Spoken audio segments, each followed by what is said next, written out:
A long time ago, on a comics page far, far away.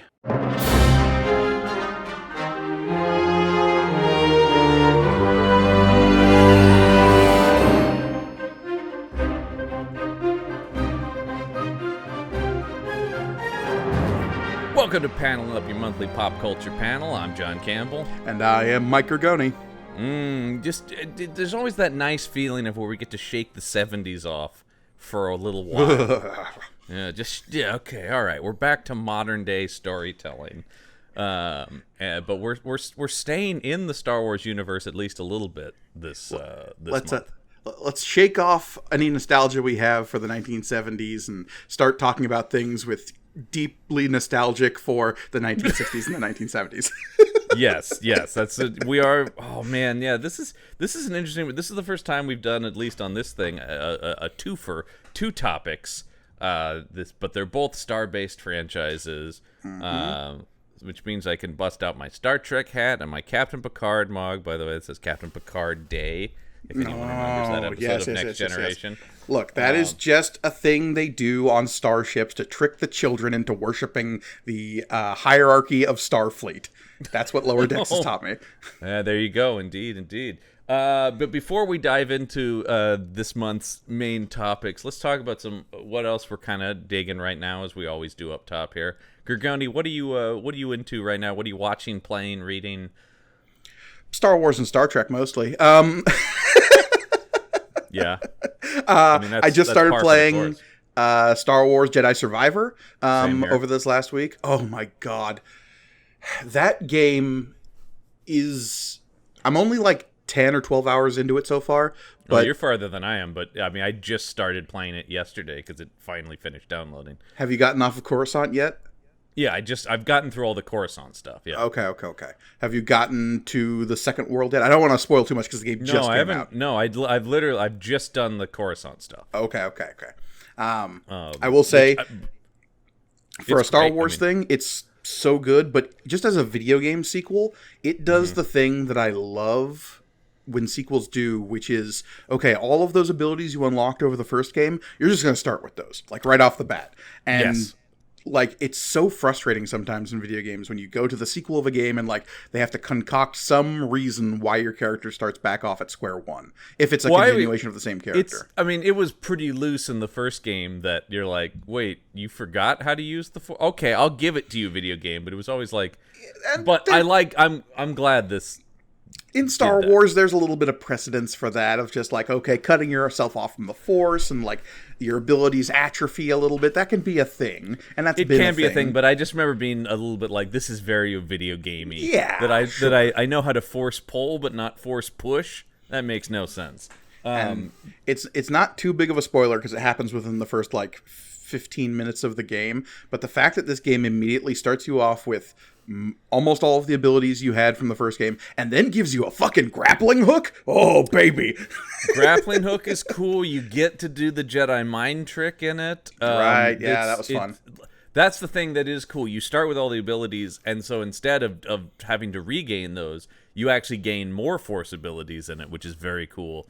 And starting with already, you've got the proper lightsaber, and you can switch between single or double bladed, and then of course you can also split, which is just cool as hell.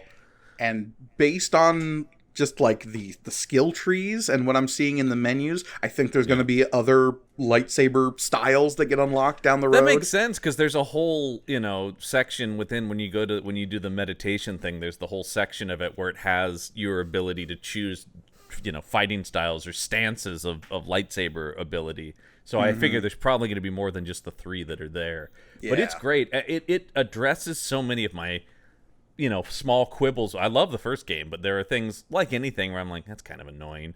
And this, almost immediately, I'm like, wow, you guys fixed like 5 of the annoying little things about this. I mean, small things like not having to push a button to stay climbing on a wall. Yeah. That's huge. Being the kind of video game player I am, telling me where to go on a map, having navigation hints is huge, because I spent a lot of that first game going, have I already been in this chamber? Was I in here before?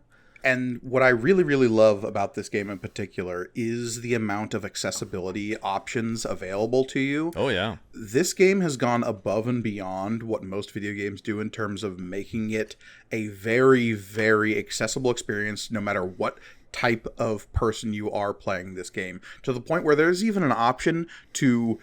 There's an arachnophobia setting to make spider-like enemies less spider-like. And I don't know what that means. I haven't toggled it.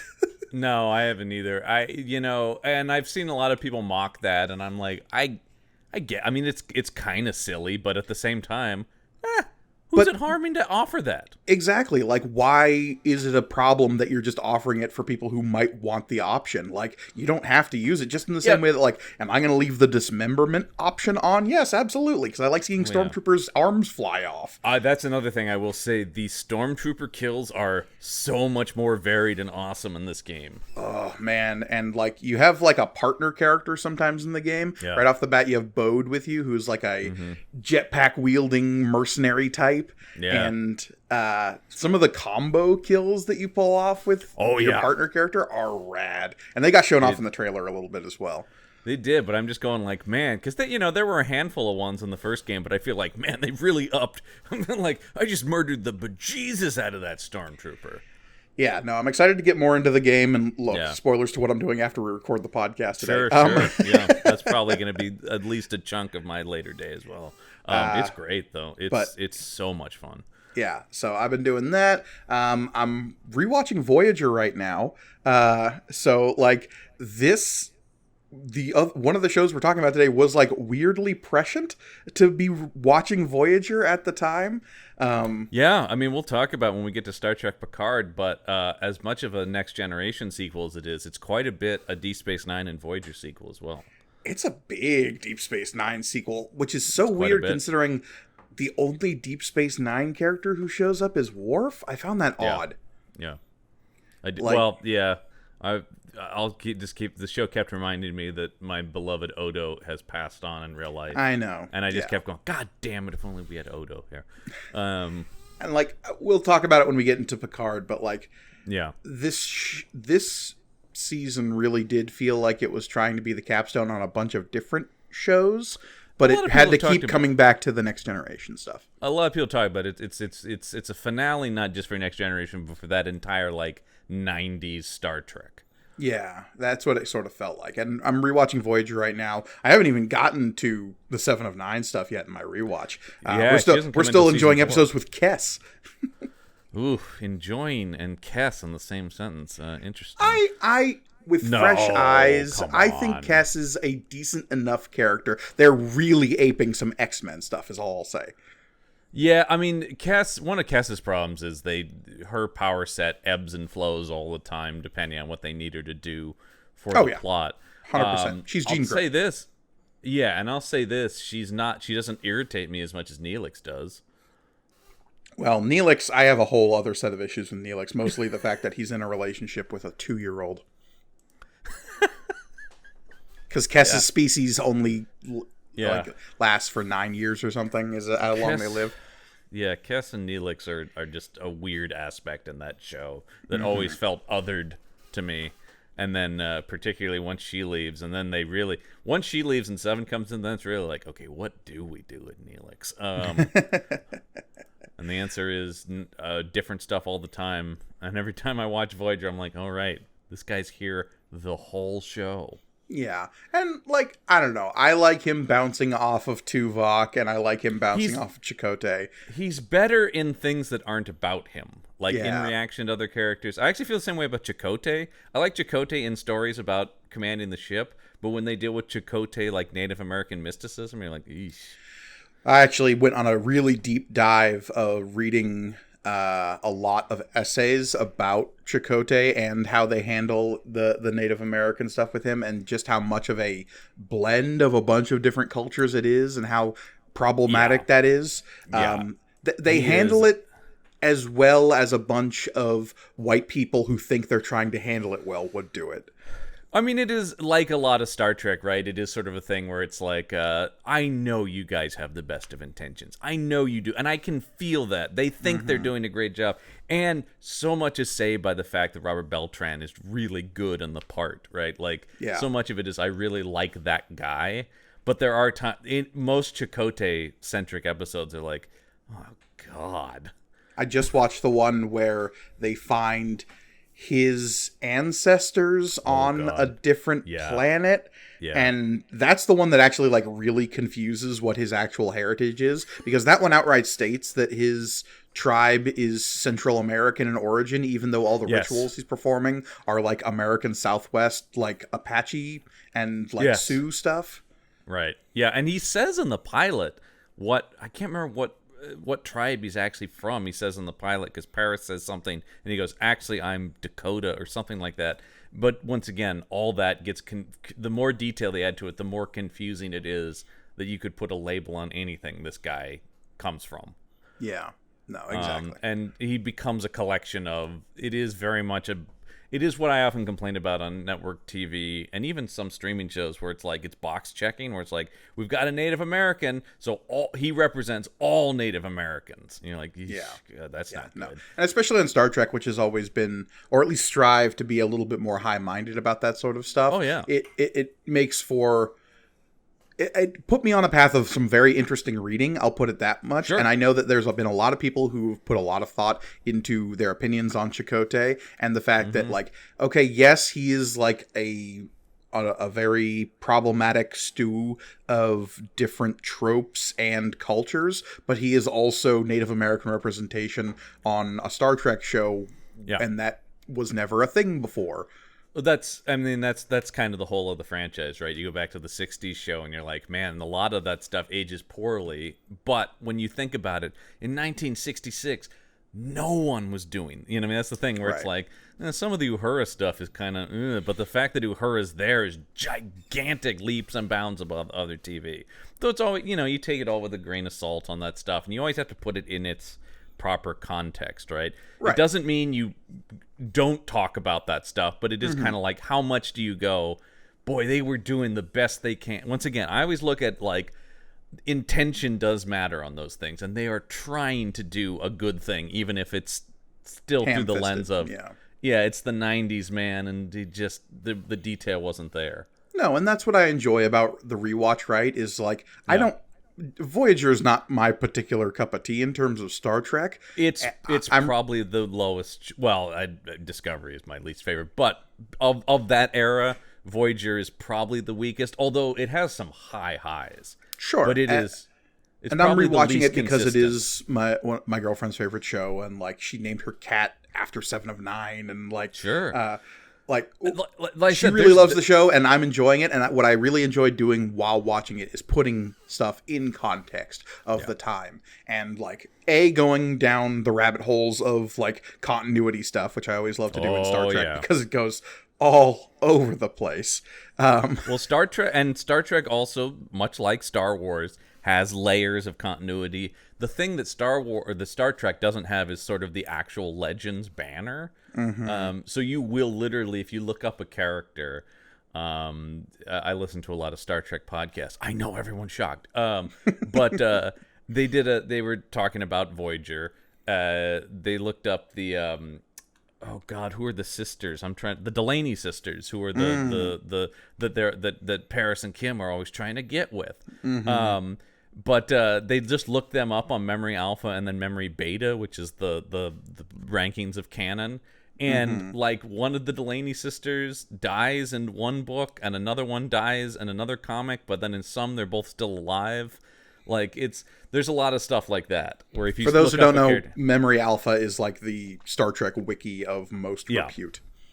That's the one that's like based around the movies and TV shows, and then Memory Beta is all the books and comics and video games and all the stuff that, once again, unlike Star Wars, has never like officially been branded as not canon, but isn't even consistent amongst itself. So we're never gonna be like regarding X-Men meets Next Gen as like an official part of Picard's story, and I don't Planet think... X.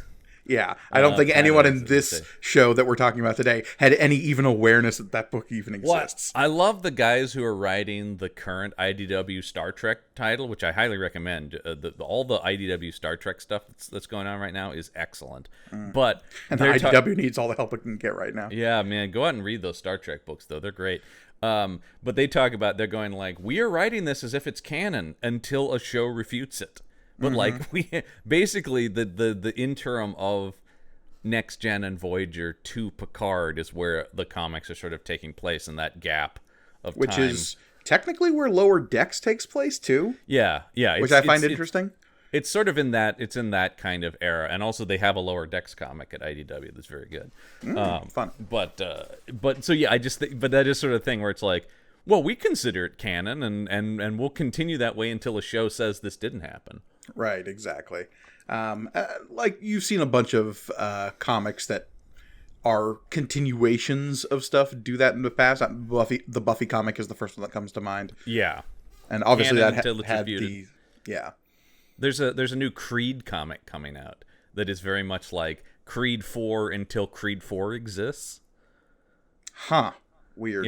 Yeah, it takes place 10 years after Creed 3, which just came out. And it's sort of like, well, this may be it unless we actually make Creed 4 and refute any of this.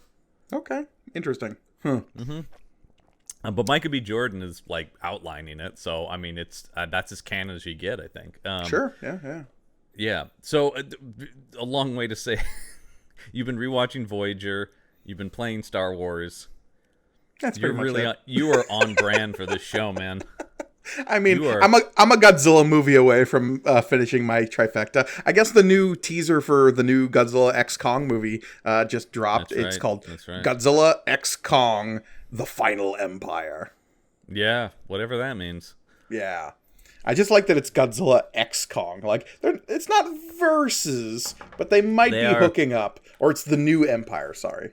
The new Empire. Okay, yeah, but it is sort of like that X is like, this could go either way, man. They are frenemies. Yeah.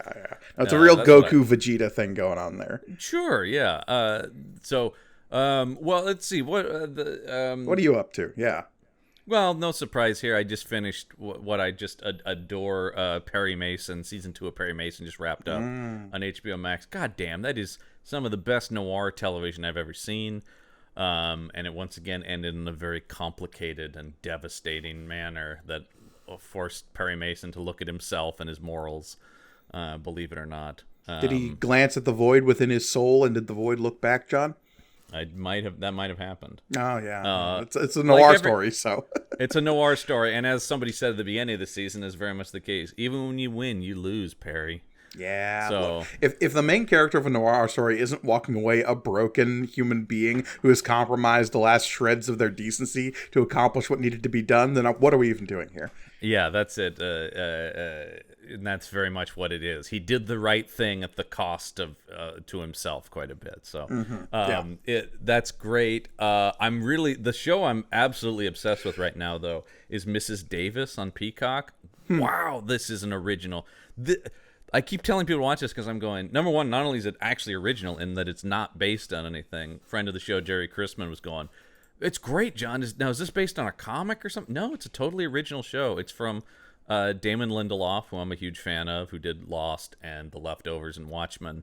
And it's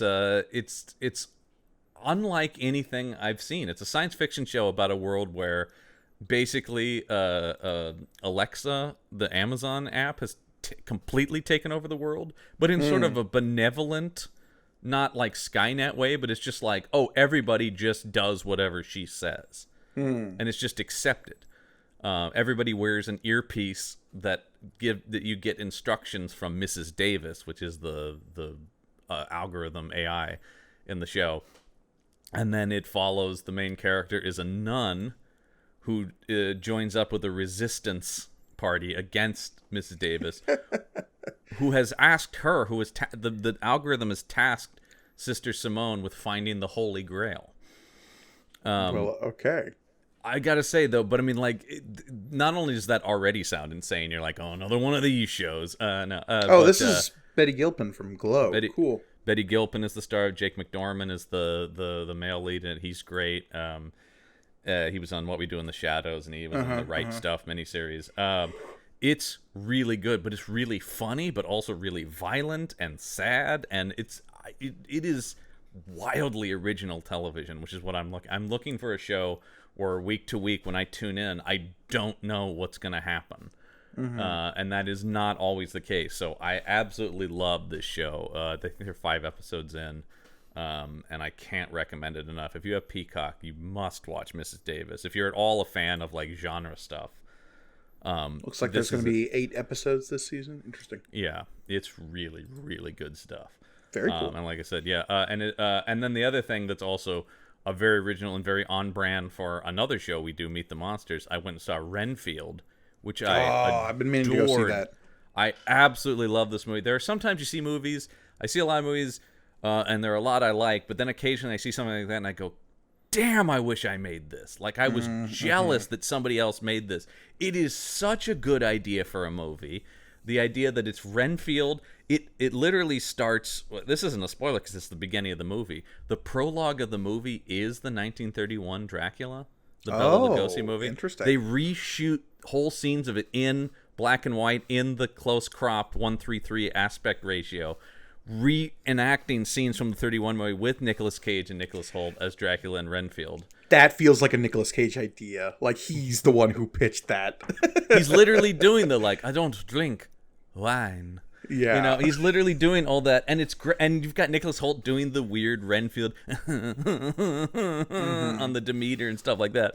That's like the first 5 minutes of the movie, and then it jumps to modern day, and we have this beat down, codependent, basically abuse victim that is Renfield, and the whole movie is about him realizing, I'm in a toxic relationship with my boss and I need to do something about this. And this whole idea that he just keeps going, well, it just keeps every couple years somebody tries to kill Dracula, he gets almost killed, and then I have to nurse him back to health and start the whole thing all over again. He's in this repetitive abuse cycle. And it's great, and he goes and he starts getting therapy, and basically it's about Renfield after 100 years or so breaking up with Dracula, and it's the casting's amazing. Nicholas Hoult is so lovable as Renfield. You just love this guy, and you really are rooting for him.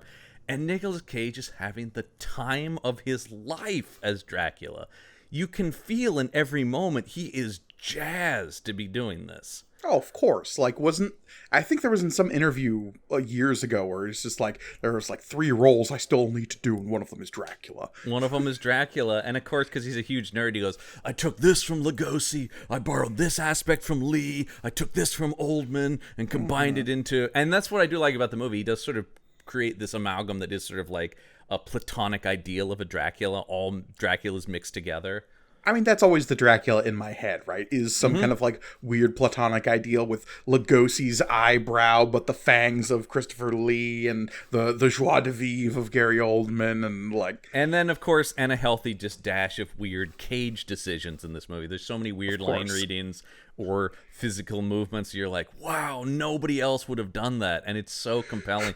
And because he doesn't have to carry the movie, it really allows him... You know, there is no over the top when you are Dracula as the antagonist of a film, right? It's great. You also get a very rare occurrence. I think this is the first time I've seen it. A evil Ben Schwartz in it. Ben Schwartz is a straight up bad guy. He's very funny, but he is a straight up murderous bad guy in it. Huh. Okay. Yeah. Because also part of it is Dracula basically assuming control of the mob, going like, finally, my dark army. Because it is, after all these years, he goes, it's here, man. It's time for world domination. All right, it's gotta happen. And so it's Dracula. It's very fun, and of course, yeah, everybody in the movie is like Dracula, and then he bares his fangs and floats up in the air. They're like, oh no, he is Dracula. It's very funny, really good movie. Highly recommend. People are not going to it, which is a shame. I get it's very weird. It's going to be one of those movies that explodes as a cult hit, and like it's going to get passed around in Blu-rays. I saw it in a theater with clearly like other horror nerds who were cackling throughout the whole movie. We were all loving it. So I do feel like it's a movie that when it finds its audience, people are just going to really love this movie. But it is sort of another example of me, as I see so many things where I just go like, maybe they should have just come out on Peacock. Some of these movies feel like that's kind of a niche thing. Maybe just go right to the people. You know, the streaming movies have the appeal of the people who are going to watch it are going to watch it. But you never know what's going to hit, right? And that's why they keep releasing films like that in theaters, is because you never know what's going to be the next Everything Everywhere All at Once. Yeah. I mean, and I don't think the movie's like a bomb, because I don't think it cost a ton either by studio standards. But it is sort of like it didn't quite set the world on fire like they were hoping it would. Sure. It's also I should, I guess, warn people, extremely R-rated. It is an absolute gore fest. There is at least one Red Band trailer out there that I think gives people a pretty good idea of exactly how much like cartoonish levels of blood. Yes, it looks like Evil Dead 2 levels of just like gouts of blood shooting out of people. It's absolutely in that vein. People literally, I mean, there's a point when Renfield tears a guy's arms off and beats him to death with his own severed arms. Because the whole thing in the movie is no, that's it exactly. It is not gore for horror's sake per se. It is definitely over the top comic book levels of gore. It's a very good time. But I know some people are not as into that. So sure, yeah. But it's a blast. I absolutely loved it. I can't recommend Renfield enough. So check that out. Definitely want to. Yeah. Yeah. I'm sure it'll be on streaming services soon. I mean, everything comes out. My God, I just watched Scream 6 the other night too, and that was just in theaters. In fact, I think it still is in theaters. Quantumania's out in like 2 weeks or something. Yeah, it's going to be on Disney Plus. It's just quick because, and I mean, that is sort of the thing now, right? Is you know, the theatrical window for movies is very short. Yeah. I mean, as it kind of should be, because it is kind of like you got to make your money in like 3 weeks, and then it's over basically. So put it on streaming. Well, speaking to streaming things, let's talk about our topics for this week. Our major topics / two. Our space daddies, as we were saying before the show. This is our space daddies. Yes, we thought we would do this because actually they pretty much had the exact same window of release here. Like there's a couple more episodes of Picard, but they ended the same week. We're talking about season. And both season 3s of Star Trek Picard and The Mandalorian. The two big star franchises are, you know, it's interesting these kind of ran together, and yes, are both about space daddies. Both of which discovering what it means to be a father in the midst of adversity. Like, there's a weird coterminous like plot happening in these two shows that I didn't realize, at least in these third seasons of these shows. Before we get into these, I want to issue blanket spoiler warning for season 3 of Star Trek Picard and season 3 of The Mandalorian. We're going to be spoiling the crap out of these shows because to talk about kind of the things we want to talk about today, I think we have to like really dig into the big major plot points there. Absolutely. And we should say, spoiler alert, to go watch them, because we also very much recommend both of them. Yeah, no, I very much recommend season 3 of Star Trek Picard. I recommend the entirety of Star Trek Picard and all Star Trek movies with Picard in them. I recommend most movies with Star Trek with Picard in them. I will say though, there are things one of the things I've been delighted by all of Picard is going like, yes, justice for Nemesis. Nemesis matters. I have long been a huge Nemesis defender, and I do not understand people's issues with it. Like the Star Trek fans who go, oh, that's the worst of the whole bunch. You're like, what are you talking about? Nemesis rules. Like Nemesis is better than Insurrection. And I will even defend Insurrection, but I do think the criticism of Insurrection basically being a 2-hour episode of the show is valid. It's my favorite show of all time, so why would I be upset? But I do think it is of the next gen movie. I think Insurrection's probably the weakest. Yeah, what's the most inconsequential? It's sort of like, oh, okay, well, that was just sort of a routine Star Trek mission. It doesn't feel like, man, that was like all the other ones feel like movie stories. Right. Yeah. Insurrection was like, oh, they went to a planet and there's trouble. Well, that's kind of what they did every week on the show, and I love seeing my friends. Yeah, no, and that's always the thing with Star Trek movies in general, I feel like, is their importance is based on, or how people treat them is usually based on how like consequential they feel to the stories of those characters. Because you have like a Star Trek 2, which feels like, oh, this is the culmination of a vendetta between two arch nemeses that ends in the death of Spock, and it's so important to the canon. Which is always an amazing thing, because as I love to point out to people, Khan was in one episode prior to that. I know. But they do build him. That movie does feel like, my God, the arch nemesis, the ongoing battle between Kirk and Khan. You're like, they met once 20 years before that, but still, it's great. Right. It's great, though. That's the thing about it. But then you're talking about your Star Trek. I'm a Star Trek V defender, though, once again. Sure. It is inconsequential, per se, although it does introduce Sybok. Fine, yes. But even talking about Insurrection, and even Nemesis to an extent, like Nemesis feels more important because it is playing in that. Nemesis feels like the template for this whole show, Picard, right? Because it's dealing with the aftermath of a life lived devoted to Starfleet and what it means to not have a legacy beyond that. And Picard is so wrapped up in Picard's legacy.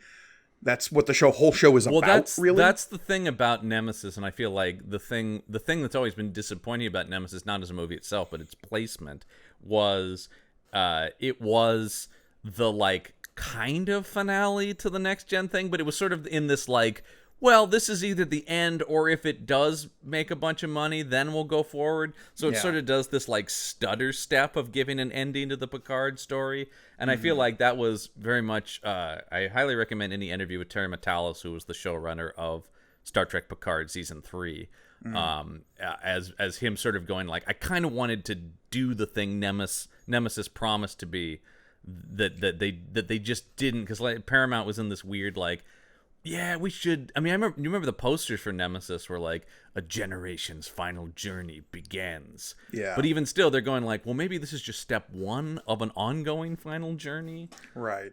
And that's why my caveats about like the different seasons of Picard were there, is after watching this season, it makes season 2 feel so much more inconsequential to me. And you can go back and listen to our review of season 2, and I wasn't very hot on it at the time, and I've gotten less hot on it now post season 3. Still strong disagree on that. The Q stuff is so important. The Q stuff is very, very strong, but like all of the Borg stuff is immediately undercut by this season. Oh, that's true. Yeah, I mean, and there's timey-wimey explanations. Once again, showrunner interviews get into about why the Borg are different here than they were in that. That doesn't undo one thing or the other thing. It's all sure, but if you're just watching this as a show, like me, I get to the end of season 2, and suddenly Alison Pill is the new Borg queen, and the Borg are kind of good guys now, and none of that is addressed in season 3 at all. Well, those are the Delta Quadrant Borg, which are different than what we see here, are the remnants of the Borg that came to the Alpha Quadrant. But you know, there is a distinct thing about each of the 3 seasons of Picard does have a different showrunner, which I think is key there. And season 3 definitely delivers on, I think, what people were hoping Picard was going to be the whole time. And I've seen even people go like, why didn't they start here? And my argument is because a different story was built. Like Picard, if you'd started here, it just would have been a different show. Picard does need to go through the first 2 seasons to be the Jean-Luc Picard we see here. It's not like people talk about this season like it completely undoes, like seasons 1 and 2 have been wiped from canon, which is no. I'm not saying that. No, I'm not saying, because like the Borg stuff is a separate argument. But like if you're just following the journey of Jean-Luc Picard, this is the 3rd chapter of this section of his story. No, and the reason this season feels triumphant in it the way it does is because it is putting together the pieces of this guy who's trying to figure out what his legacy is to the galaxy, right? Like what I was saying. Yes. And what his legacy is this family, this generation he has built that is so fundamental to Starfleet and the universe that Star Trek takes place in. Absolutely. I mean, this is this season of Picard for me, and I every week I was texting friend of the show Brendan Jones about how much I was crying watching it, because it really is such a testament not only to the Next Generation but to everything Star Trek is about. Like it is so at the core of, oh, this is what the whole franchise, this is what the themes of the franchise are. Now, on the opposite side of that coin today, we have season 3 of The Mandalorian, which I feel like is culpable of some of the same sins as, not to get all Cinema Sinsy in here, but like season 3 of The Mandalorian is in this weird space where you have to have watched a different show for 2 episodes to even have any grasp on what's going on. And well, yes. Yeah. The shared, the very tight shared universe aspect of Star Wars these days that is trying to ape Marvel, right? Yeah. And as any shared universe thing, it's not doing it as well as Marvel.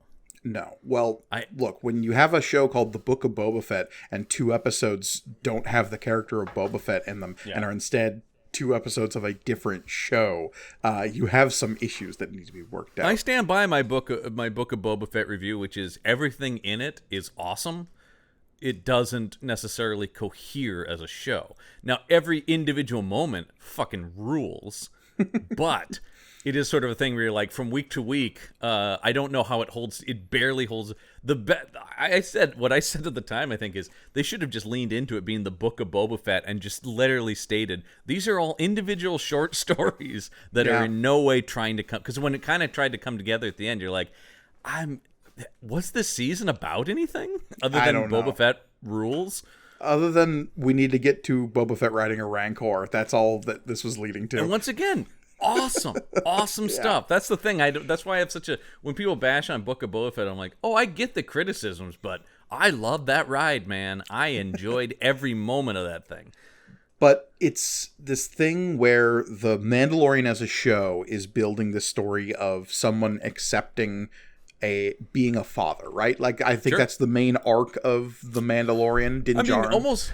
Almost more broadly than that, being like a human, being like an actual person with feelings, whether that be as a father or as a member of a society or choosing friends, right? Because when we meet him, he's such a loner badass. And then not only does he get a child, but he gets, like I said, he gets a community, both from the Mandalorians, but also with stuff like Greef Karga and the people of Navarro.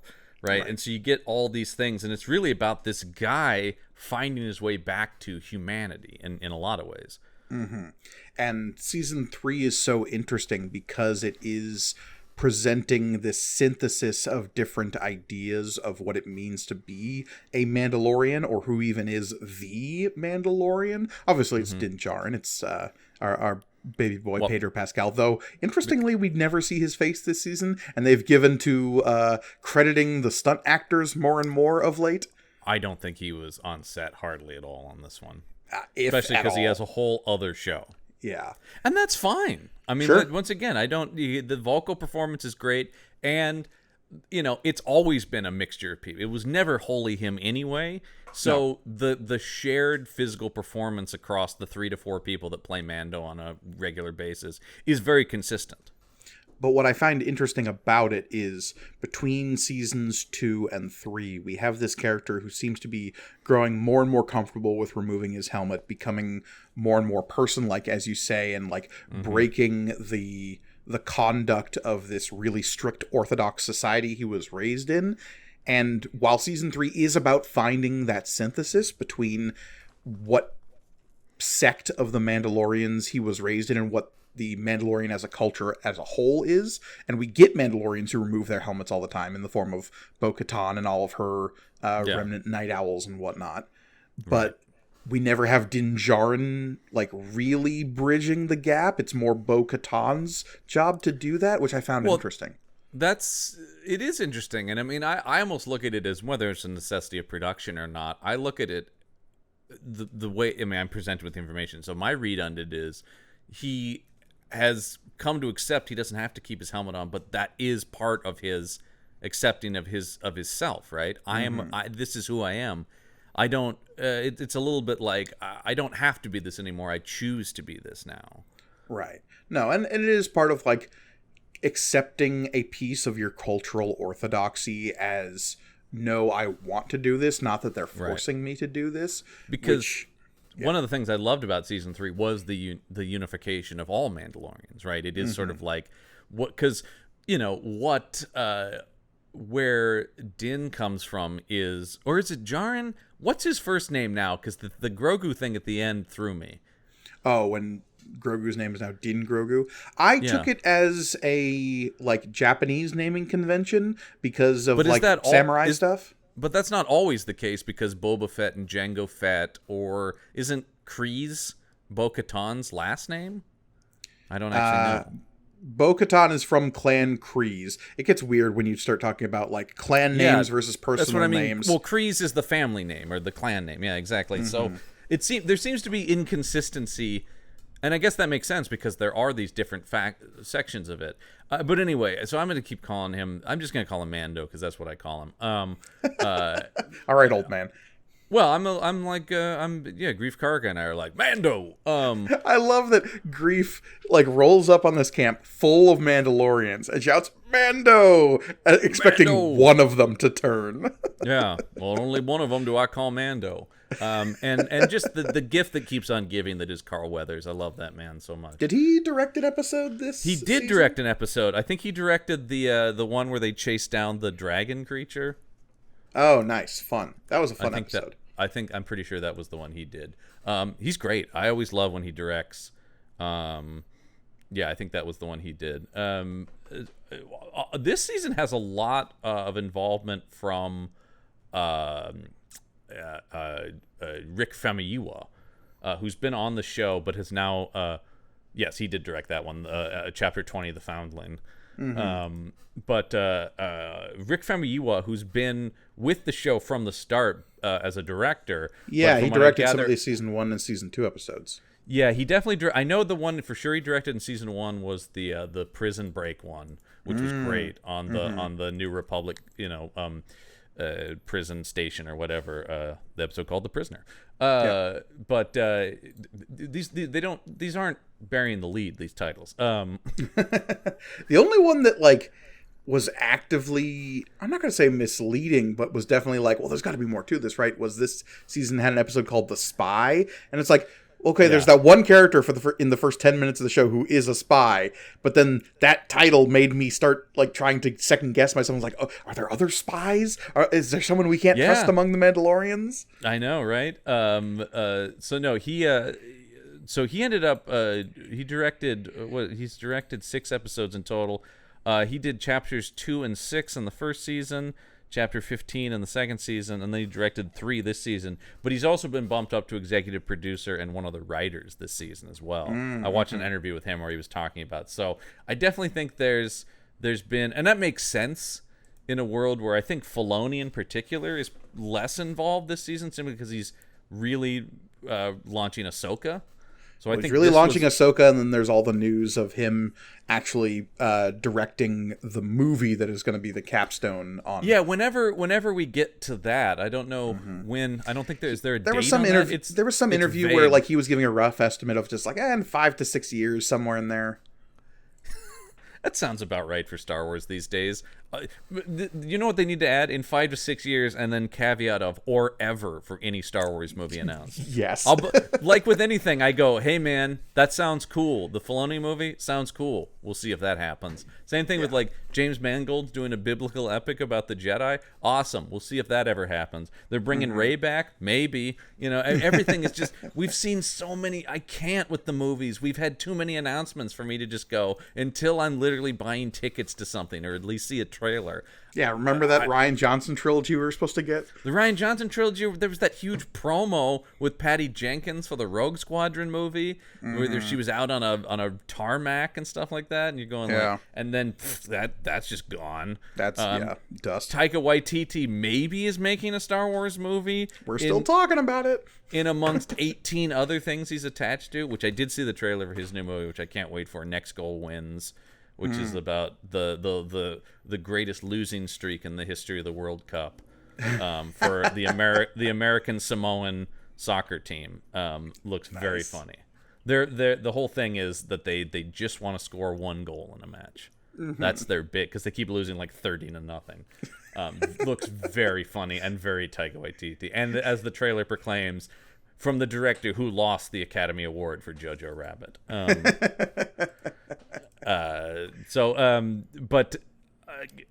I think Famuyiwa, my guess is he kind of picked up the some of the slack of Filoni being not as involved, like in being Favreau's partner this season. Although he is also he's directing at least one episode of Ahsoka. I mean, they've clearly built like a small family of producers and directors and writers between them and Bryce Dallas Howard, and there's a strong like core of people responsible for the Star Wars we're getting these days.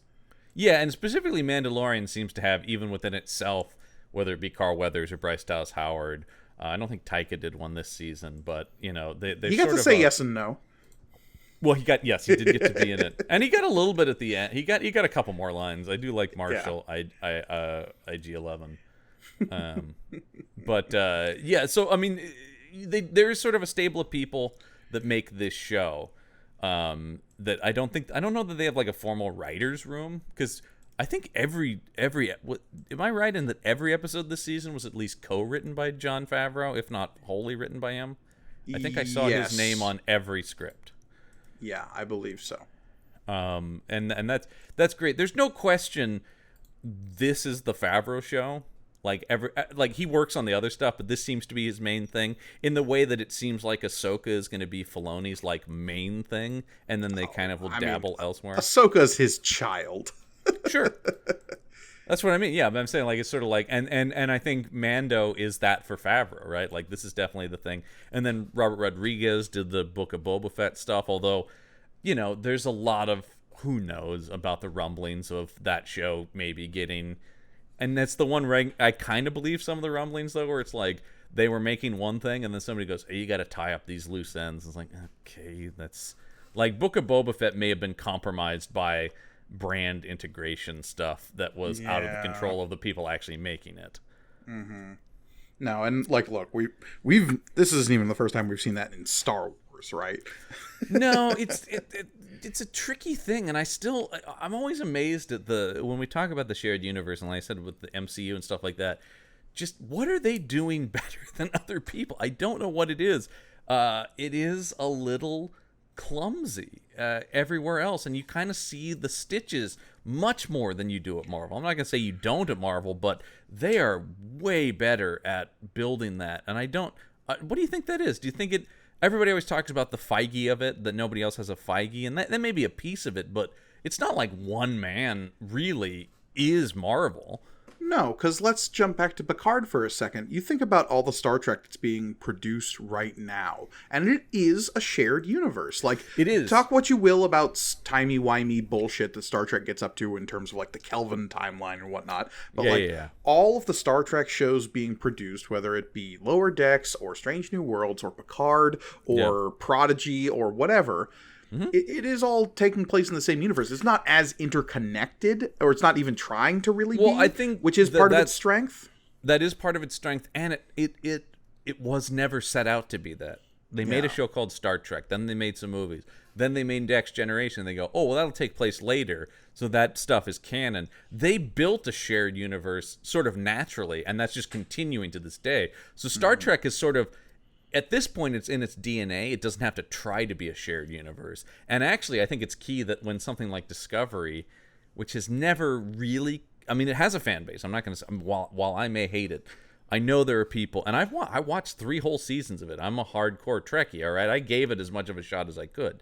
I just want to say, I wasn't like, you know the Trek rule of give it 3 seasons before you write it off. And then once I got into like season 4, I'm going, I still don't like this, and I'm sorry. But the fact that they actually moved that so far into the future and it now has nothing to do with anything is still a testament to, okay, this is maybe not as popular with the broad fan base, but it still has a fan base. So we'll just put it over here, but not break our own continuity. They're that committed to the shared universe of Trek stuff that even still, and same thing, even the Kelvin timelines, for example, that where it's like, well, we don't want to undo anything, so we'll just put this over here.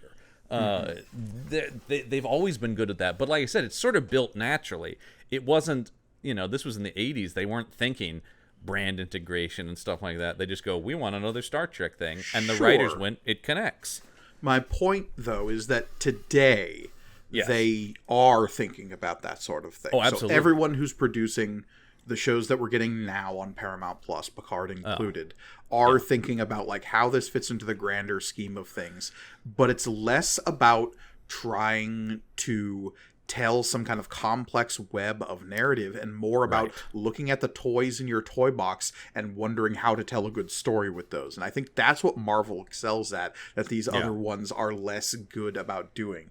And Star Wars in particular, what they're attempting to do is create a new toy box out of toys that have always been there in terms of like Ahsoka and Thrawn and like all the Clone Wars stuff that Filoni has set up and all the Rebels stuff, and like, but it's always been like a little bit considered second tier, I guess, because it's from an animated show. There's always this like, and I really struggle with that concept that like just because it's an animated series it needs to be considered a lesser thing.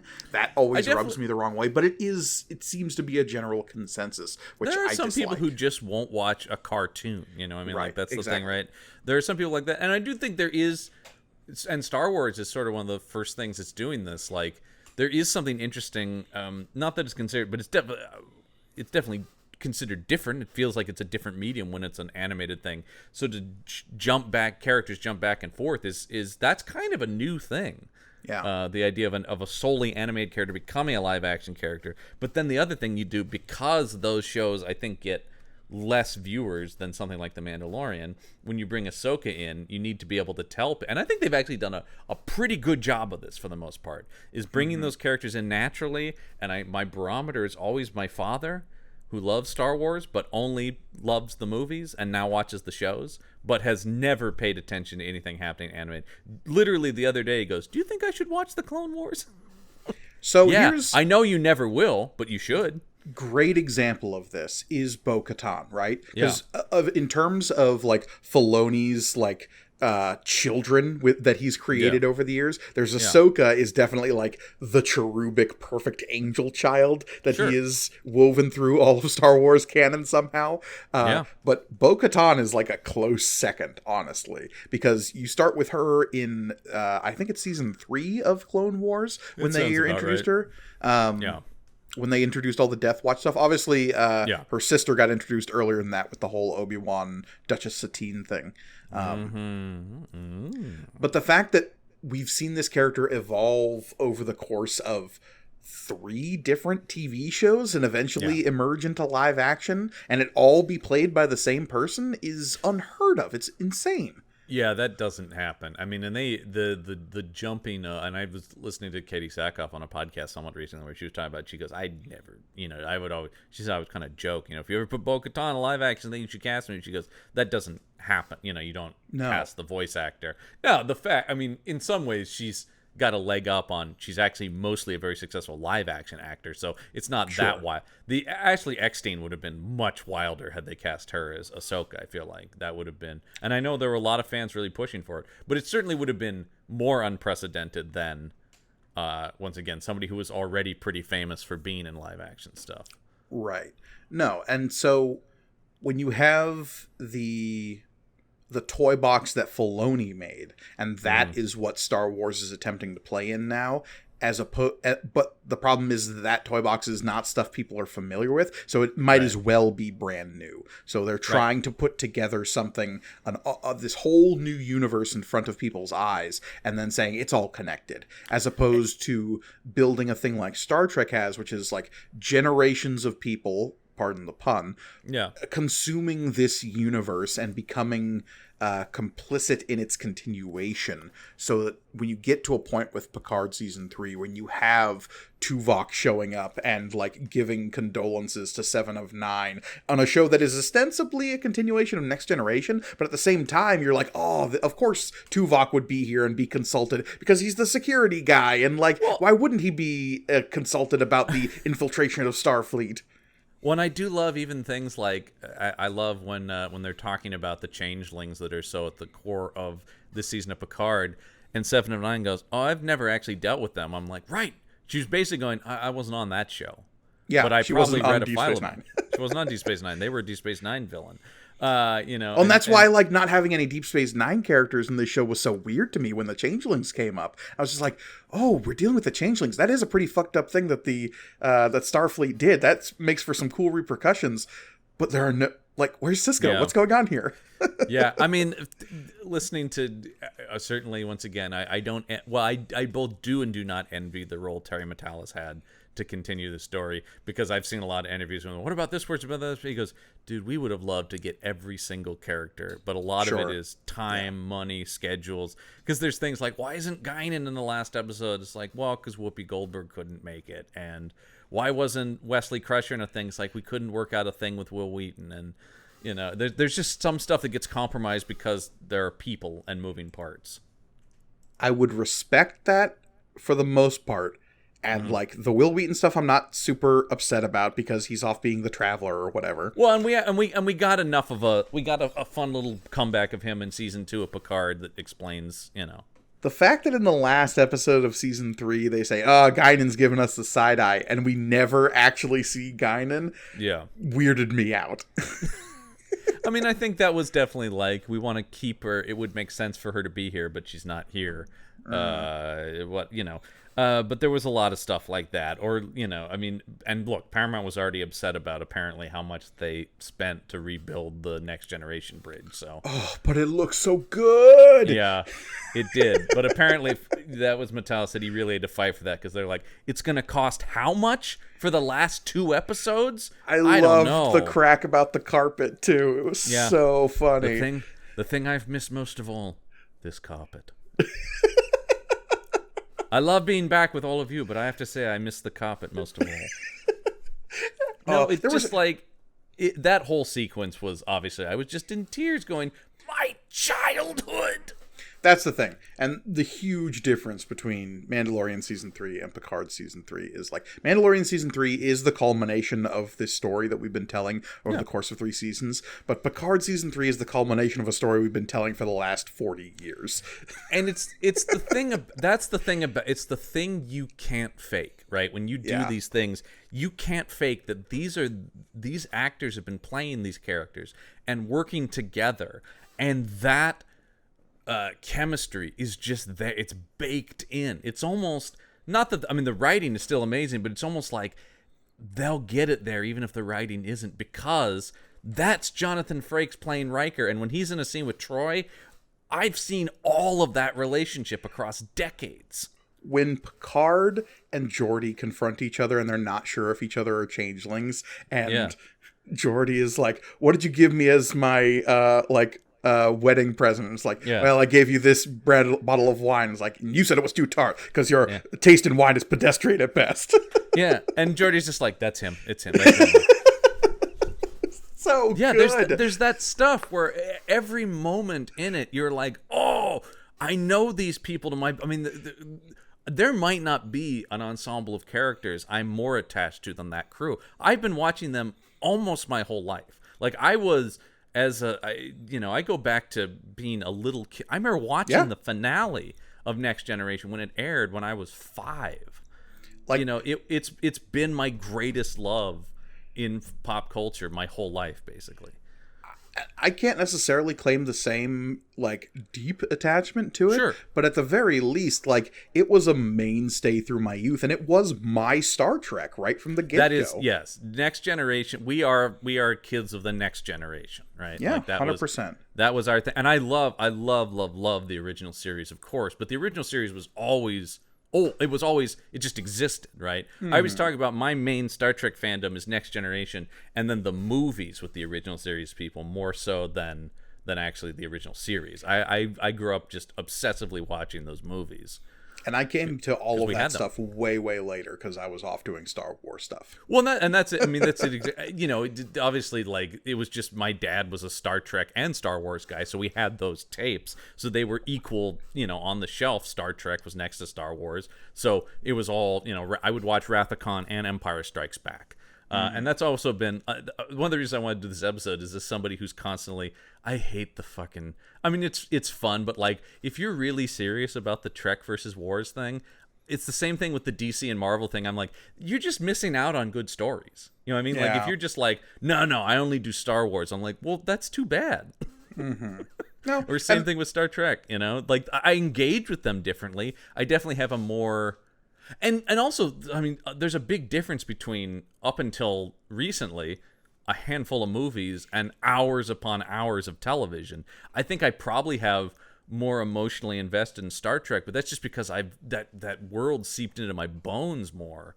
There's more of it. Absolutely, there is. That's the thing. It's just, and it's interesting to see Star Wars kind of become Star Trek in a weird way now, where everybody's starting to go, oh, does this work better as a show? Like, I hear so many people just going like, yeah, we don't need Star Wars movies. This should be a show. I'm like, dude, I've been hearing that about Star Trek for, 3 decades.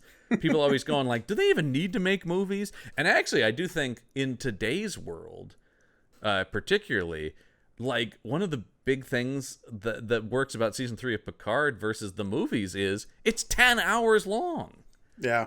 No, and I could see all of this jammed into a 2.5 hour movie, but it would be less affecting, right? Well, what you wouldn't get is, and this was the problem always with any of the Star Trek movies, is a movie has to be about someone or a couple characters, and you have 7 main characters. But the movies, if you watch the Next Gen movies, they basically default to being Picard and Data stories. Pretty much. Same thing with the original series movies; they basically default to being Kirk and Spock stories because that's kind of how movies have to work. Mm-hmm. It's no, I know people bitch about it, and George Takei was always upset. Why doesn't Sulu do more? And you're like, because he kind of can't. Like, I mean, unless it became a Sulu movie, and that would have been cool, but it just probably wasn't going to happen at the time. No, well, because they weren't thinking like that. Now I'm surprised there isn't. I mean, actually, one of my big things, if they want to continue the Kelvin timeline, is I think a Sulu show where he's the captain of the Excelsior would be an awesome show. Get John Cho in there, yeah. Get John Cho. John Cho captaining a star. John Cho needs a show. All right, John Cho has tried so many attempts to be like a leading man, and he is always great, even if the shows let him down. He was not the problem with Cowboy Bebop. Far from it. He's great in it, actually. Yeah. And the one thing I came out of that show for sure saying is, I want to see John Cho leading like a sci-fi or action series. He's one of those guys in Hollywood that come around every once in a while. I'm going like, I'm sorry, do we not see this is a major leading man? Like, what are you guys doing? I don't know if you watched that show with him and Karen Gillan a few years ago on ABC that was a rom-com with them. It was a delight. It was super charming, and Selfie. I don't know why it failed. Yeah, it was just network TV and that audience and some combination of things. It's so weird. It's a show that really probably should have been like a Netflix show and probably would have been huge because 2 of the most charming people ever on screen, and it was just a show about them being delightful. Yeah. But that's the kind of thing where I'm fascinated by that. But the thing about having the 10 hours is everybody, to varying degrees, I know certainly when the first probably 6 episodes were airing, people are going like, there is no Troy in this show. Yeah. And you go, well, yeah, but then when Troy comes in, they use Troy better than almost any episode of Next Generation does. Well, the fact that we get like a full-on like psychic mind meld and like... They deliver the elephant in the room in season 3 of Picard is the Borg reveal, right? Because for the most part through season 3, you think the changelings are the big bad, and like I love the way they communicate with the Borg, like slicing off a piece of yourself so that it like morphs into the head of the person you're talking to. Oh, it's so cool, man. I also, dude, Amanda Plummer as she killed it. Is. As once again, because I was frequently just texting back and forth week to week with Brendan about the show as we were watching it, and I think nailed it perfectly. He goes, she is having an illegal amount of fun. This is entering criminal territory. How much fun she is having as this character. Every time she said Picard, like she really putting the French accent Picard. on there. Yeah, that was Matalas said I wrote that for her alone. I was willing to move heaven and earth to get her to play this part.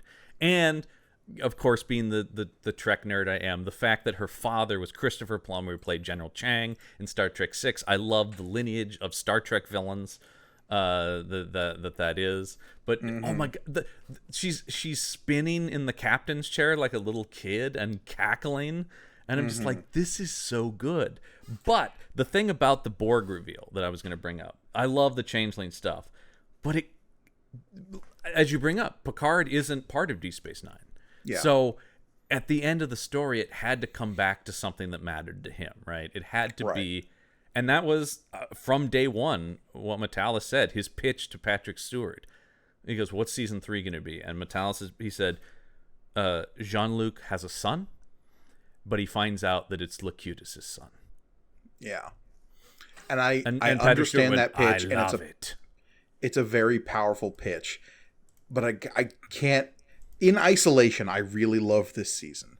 I think it is majorly undercut by season 2's Borg stuff, just for me personally.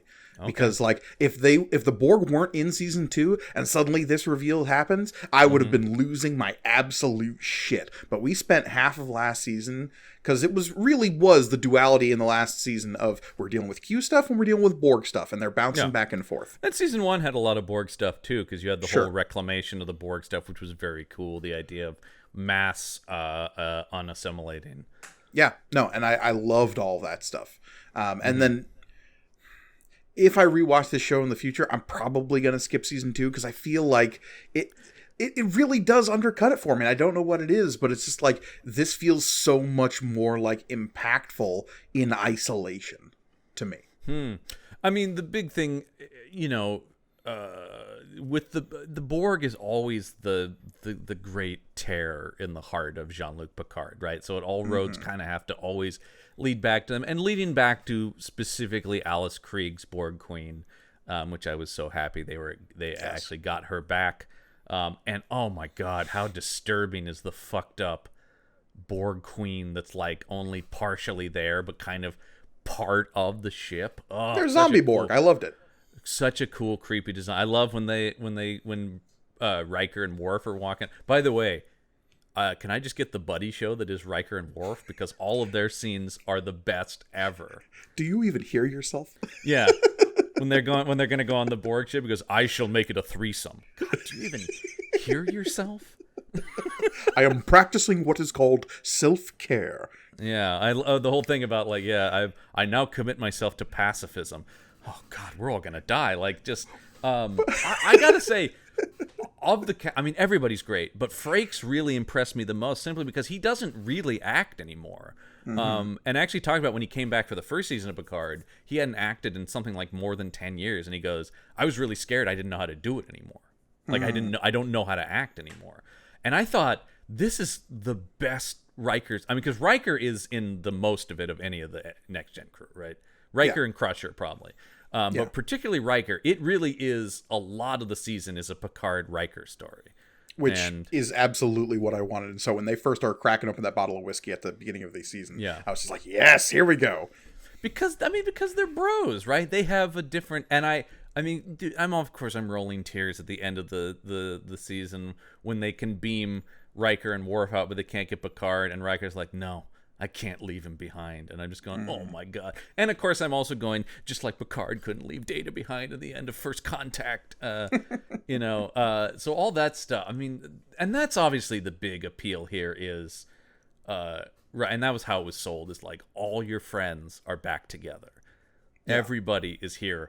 And that chemistry, because unlike the original series, these people do love each other in real life. They are best friends. It's not the incredibly bitter. Every time they made a movie with the original series, there was like is Doohan gonna not come back because he's still pissed because Shatner said something in 1968? Yeah, no, exactly. So, I'll never forget when we were shooting Spectre of the Gun that Bill said this to me, That is why the end of this season, where they're all around the poker table, is so affecting, right? It's because beautiful. You have so many years of them either being on the show together or just like being lined up together at cons or doing interviews together at different like documentaries and whatnot over the years. You know that these people are the people at this poker table and not just the crew of the Enterprise. And none of that was written. And Matalas said he rolled the camera for 45 minutes and just let them play poker. That's so cool. I'm gonna cry just thinking about. I know that. he just let them go for 45 minutes. He just was like, keep it on them, and they just played poker. Because that is I mean, anytime you see it's Patrick Stewart's birthday, there's a photo where they're all at his house having dinner. You know, Will Wheaton. I'm a big fan of Michael Rosenbaum's podcast, Inside of You with Michael Rosenbaum. I highly recommend any of the episodes, but particularly the Will Wheaton episode, where he talks about having, a pretty abusive childhood. His parents were pretty terrible to him. And so he literally talked about it. He goes, that's my family. Mm-hmm. That's my real family. The people who really did care for me are the Next Gen cast. And anytime, like, Frakes was on that show later, and he said that, he just goes, I'm just so proud of that guy. I just love that guy so much.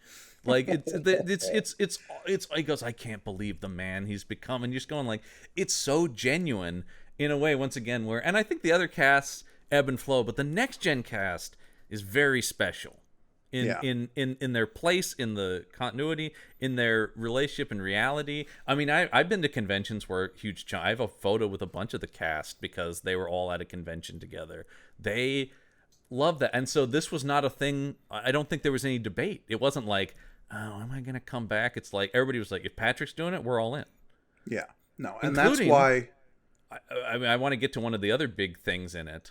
And we'll get back to Mandalorian, I promise, folks. But the return of Data is, I certainly think, one of the thing that probably actually more than the Borg really made my jaw drop. Because and Data has died twice.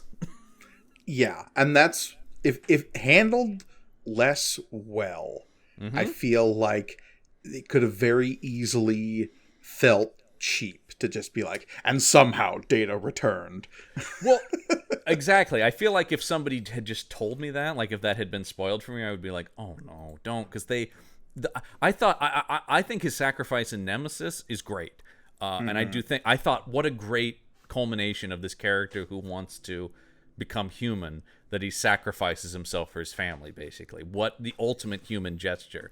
And then the first season of Picard, I was crying like a baby when Picard is letting him go and Data's dying with dignity, basically, right? Like, and I'm like, man, what another perfect ending. So if somebody had told me that they were bringing Data back, I would have been like, oh, they've already given him 2 incredible caps to his arc.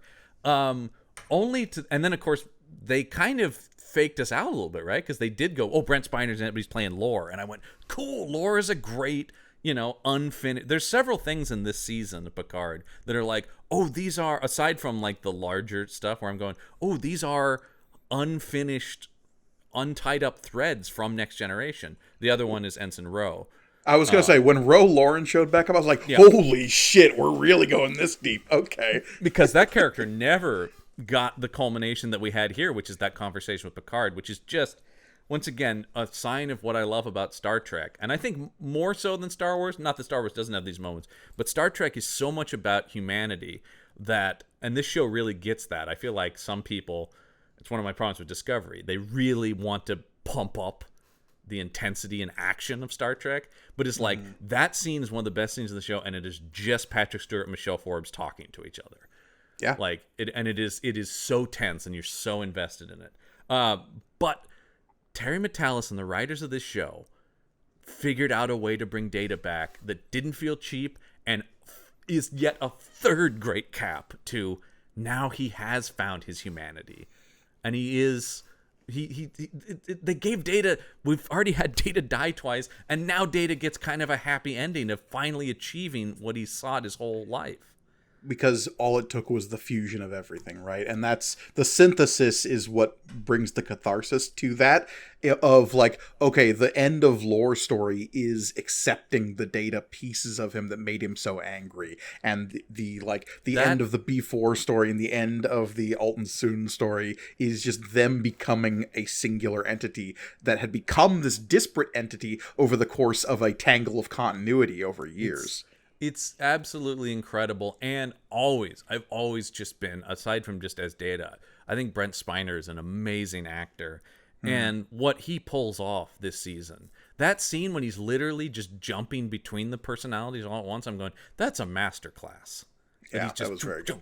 I'm just yeah. And then that scene, the confrontation between Data and Lore, when Lore thinks he's overpowered Data, but actually the humanity of Data comes through and is the the dominant personality. And Beautiful. we've seen stuff like that in sci-fi and fantasy before, of just like, oh, you want my personality? Take all my personality. But it was handled with such charm and care. And it comes back to the core of Star Trek, which is always the Gene Roddenberry thing about the human adventure begins, right? Which is sort of like, it is about the humanity. Which brings us back to the Mandalorian thing as well, which is this story of, as we talked about, both of these are kind of stories of family and about what it means to be human. And, in a non-schmaltzy way, I mean, somewhat schmaltzy, but like the power of love and stuff like that, right? The sort of, the love versus hate versus anger.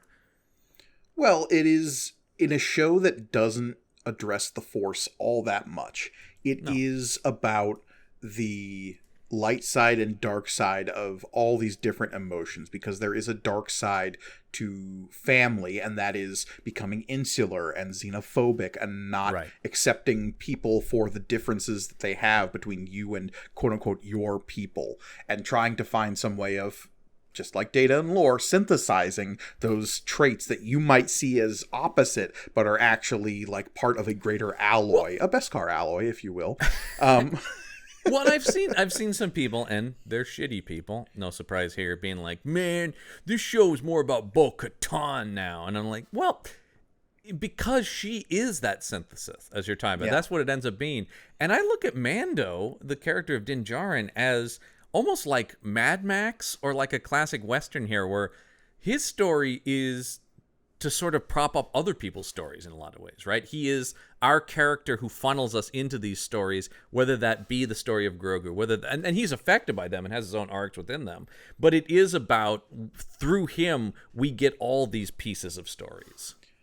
It's the classic Ronin, right? It's the Wanderer. It's the man with no name. There's 1,000 different versions of this story of the mysterious Mad Max, stranger. Yeah, great example. The Jack character Reacher.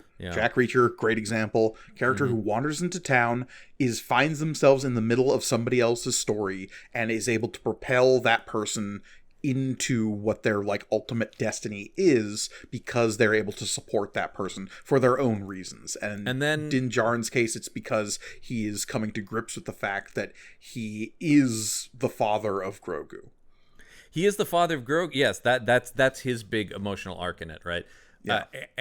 But I love the ending. It's I mean, this is the most Western-y moment maybe ever in Star Wars. Or when he's sitting on his porch. When he's sitting on his porch and he's literally, I'm going like, oh my God, he's Paladin from Have Gun Will Travel now. He is the Western hero. But it's the idea of, I have restored Mandalore. All is at peace. I can't live here. Yeah. I'm not that guy. I will now retreat. Yeah. I'm John Wayne at the end of The Searchers, one of my favorite endings in movie history, when he reunites his niece with her family, but he's outside. That John Ford shot of them hugging and then him outside the frame of the door, because that's not a guy who belongs in a society. Like, he's not built for that. Well, he's got to be out there catching bad guys. There's a piece of that with Din Djarin for sure. Obviously, he's not quite the dark figure that Ethan Edwards is in Searchers, where it's like, I've done monstrous things. Right, no, because all Mandalorians are monsters of one stripe or another, in terms of they dedicate their lives to a society of violence, and it's a violence that we appreciate and approve of most of the time. But they do have some of that Spartan mentality of like, oh yeah, and we will throw our children to the wolves to hope the children beat the wolves. right. Yeah, no, they're definitely a warriors. I mean, back to Star Trek, they're Klingon-esque, right, in that way. Yeah, it's sort of like a strength and battle perseverance above all.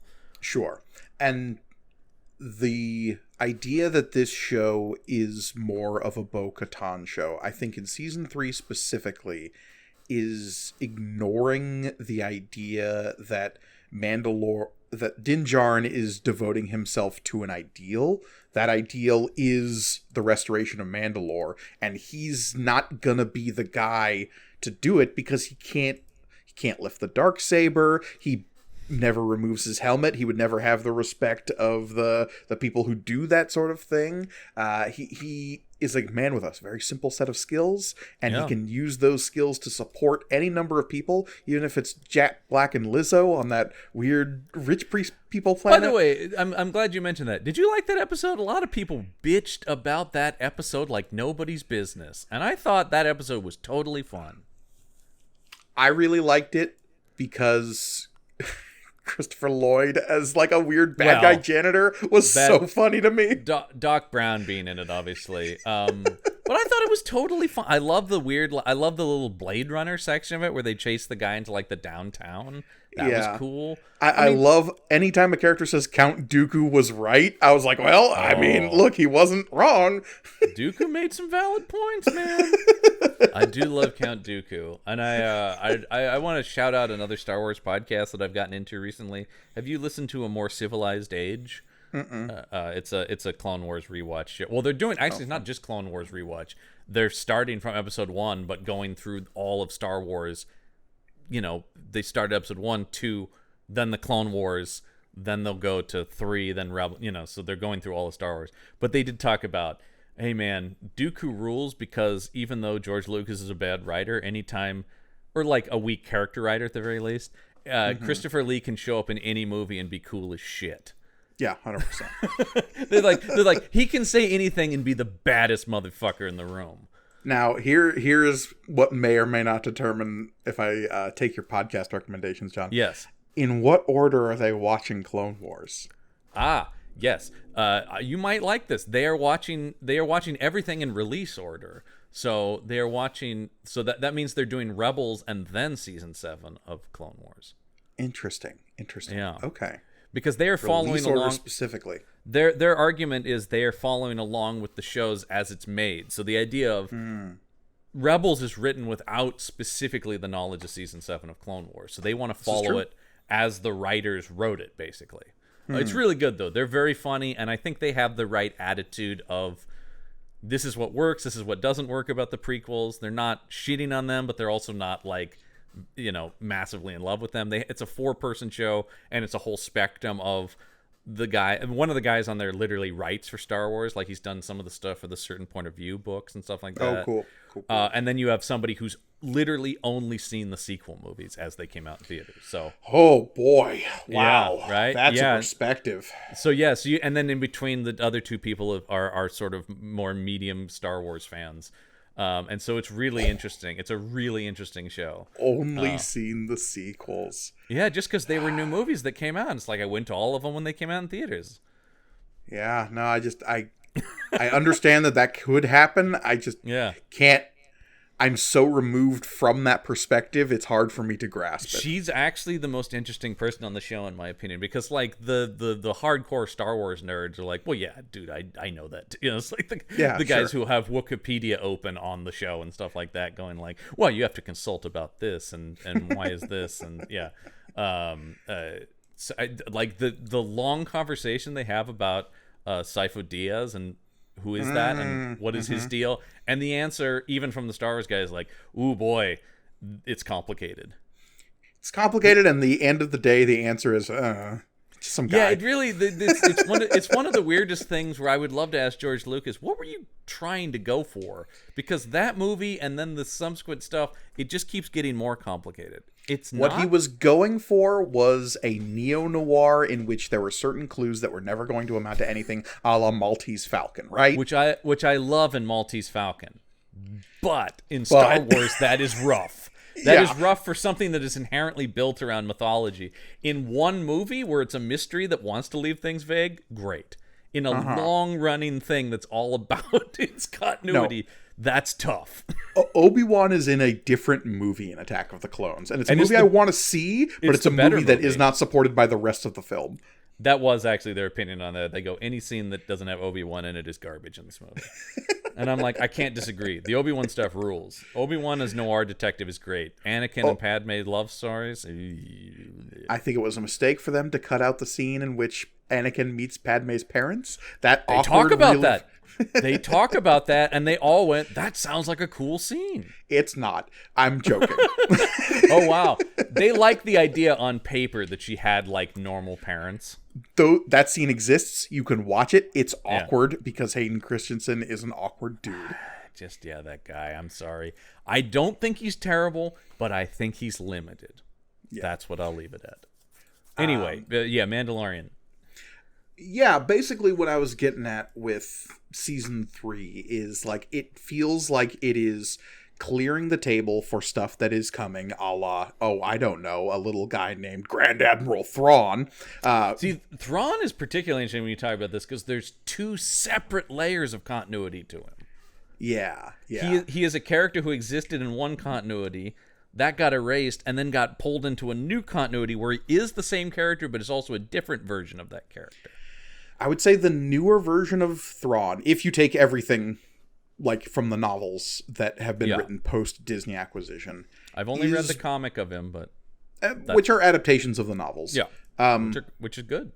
Which is good, but he's more of an anti-hero leaning villain who has some good points, as opposed to the original Legends Thrawn, which I feel was more of an out-and-out bad guy. It's interesting because I do feel, I was talking to another friend of mine who's a big Star Wars fan, and he was talking about, he goes, man, are people getting, is this turning people off when they keep talking about this Thrawn character that people don't know? And I said, no, because I think the show is doing a good job of just going, dude, this guy is hardcore. Like, even if you don't know who he is, the fact they keep talking about him, you're like, oh shit, if that guy comes around. He's only been mentioned twice. In the Ahsoka episode, and then in that one episode where we see the Shadow Council, which I love that we got Admiral Paleon showing up in that. That's a character from the books who's just like, Paleon, what are you doing here? I love that stuff because I'm like, oh boy, you know what?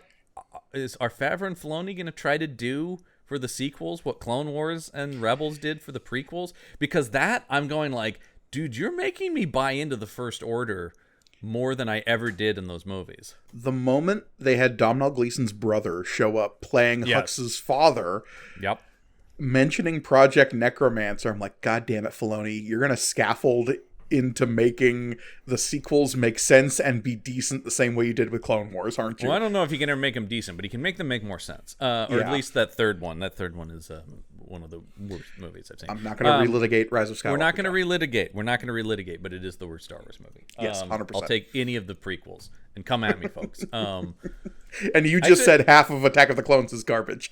Yeah, it is. Legitimately. But all of Rise of Skywalker is garbage. So, that's not true. I like Lightspeed skipping, but that's about it. I like weird slug guy who shows up for half a second. Yeah, and I like, you know what I like? I like Babu Frick, and I like that Babu Frick got rolled into that alien race.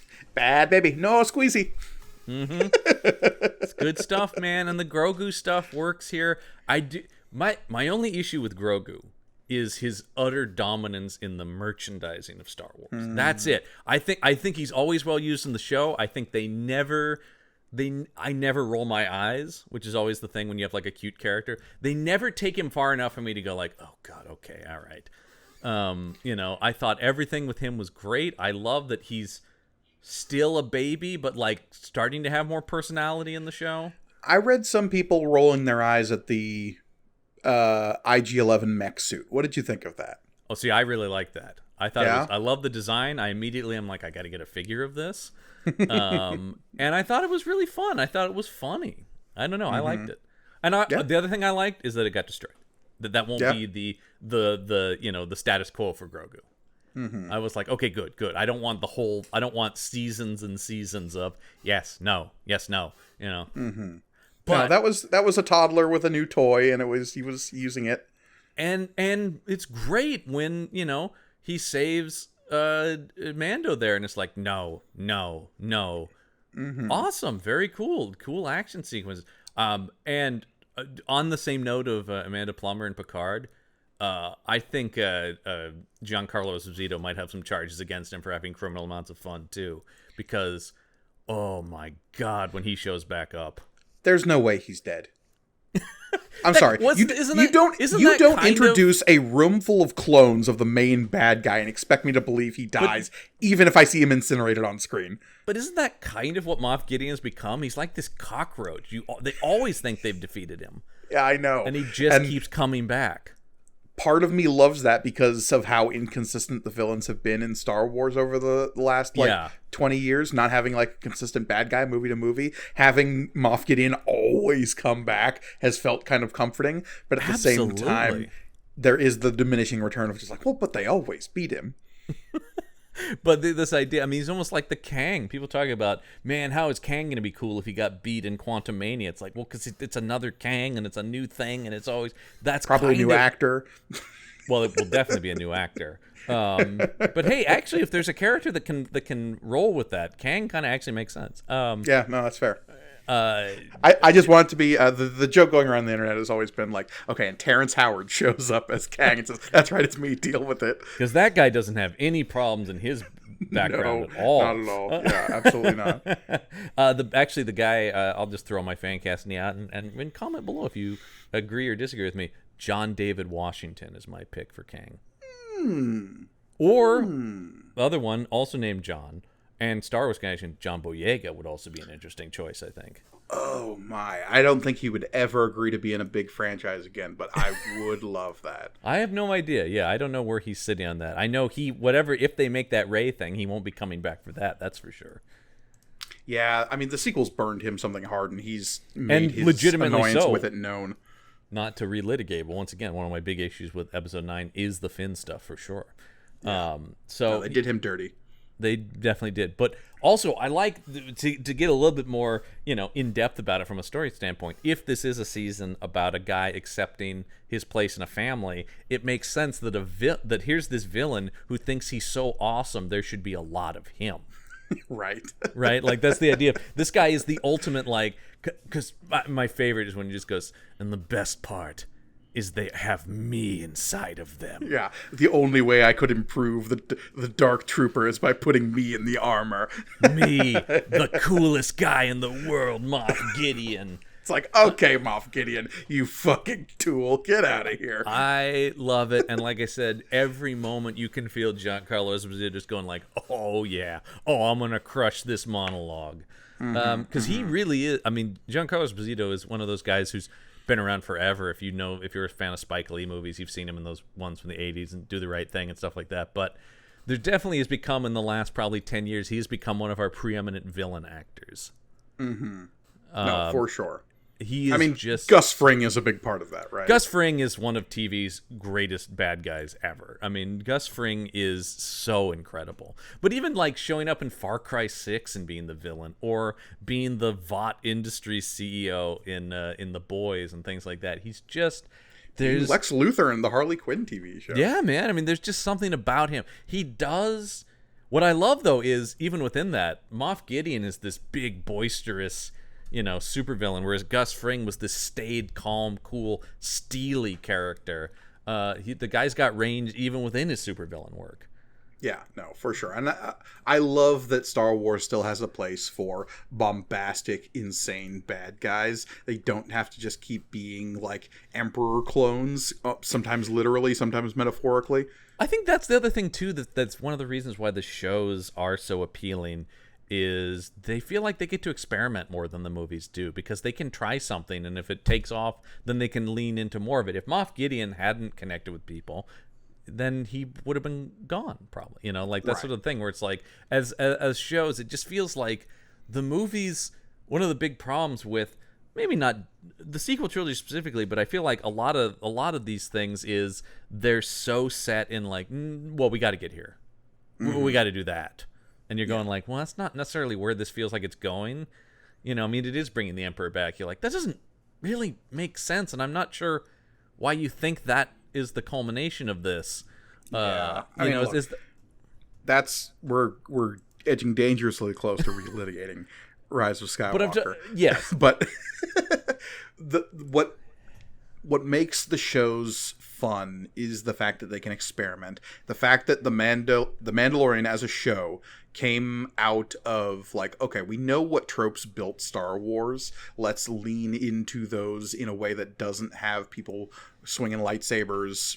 I mean, don't worry, we'll get to lightsabers eventually. Oh, sure. The iconic bit with Moff Gideon is the end of season 1 when he cuts his way out of that TIE fighter. Was just like, oh shit. But it's the dark saber too. So once again, either you go, oh, they're continuing to pull on this thread that we know from the animated series, or once again, people like my dad going, what is that? Mm-hmm. That thing is cool.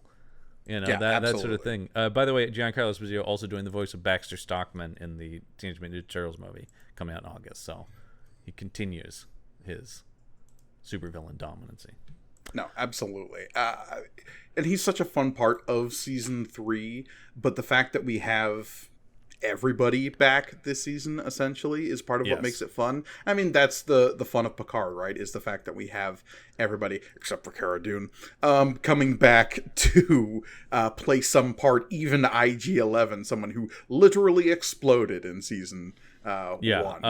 No, that's the thing exactly about it, and it does feel like, well, in the shows, TV allows you to do that, right? TV is more about the ensemble of stuff, and it's always my thing about however good a plot of a TV show is. The reason we would come back week to week is because we love the people. More so than the story needs to be good too, but it really is about I want to see my friends again. Or the fact that you can take an entire episode to do what became of the Empire scientists. I was going to ask you what you thought about that specific episode, because something I loved about Picard, but like loved in opposite in The Mandalorian, is Picard was very focused. It was always kind of behind the shoulder of some member of the Enterprise crew. We never really leave their point of view. Mandalorian is way more meandery. Well, Picard is really a 10-hour movie, right? It really is. It's a Jean-Luc Picard movie. And so it basically is about Picard in almost every scene, or if not him, Riker or Seven or one of the other like main characters, right? Mm-hmm. And always my note is always more Worf. But that's just my. I think they use the perfect amount of Worf. Oh, and every scene of Worf is the best thing ever. I mean, like this has maybe my favorite Worf moments ever in the show. I mean, he beheads a Ferengi in his introduction, so.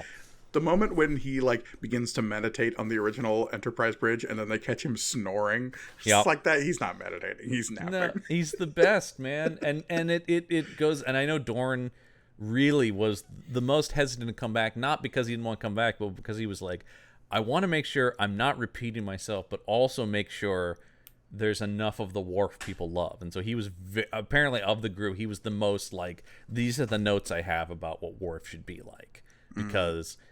You know, he's such a fan favorite, and I really want to make sure he's Worf, but a new Worf at the same time. And I think they did that beautifully. Yeah.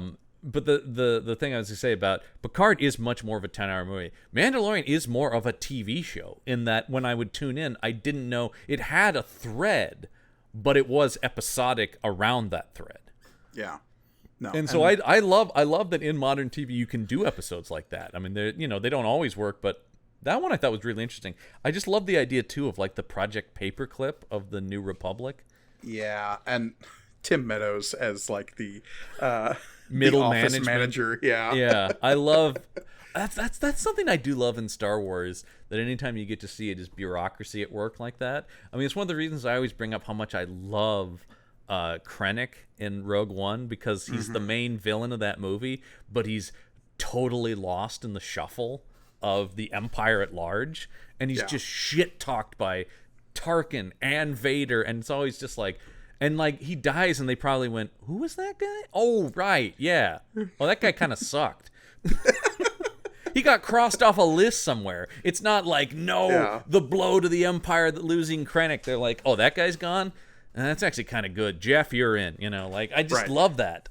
Not There's everybody a reason they called the Death Star Tarkin's Folly, not Krennic's Doom or something. That's it exactly. I just love the idea that not every character we see is the most important character in the world, and that some people fit into that. And actually, that is more Star Trek is way, because Star Trek is so much about procedure and stuff like that. So It's interesting that actually, in some ways, this Mandalorian season felt more like a classic Star Trek show in that way, where we were either going from planet to planet or changing perspectives. I mean, like Voyager would occasionally, there are episodes where it's like, well, let's go to Earth and see Barclay looking for Voyager for a whole episode, I love those episodes, and I know some people don't because it takes away from but I just love Barclay.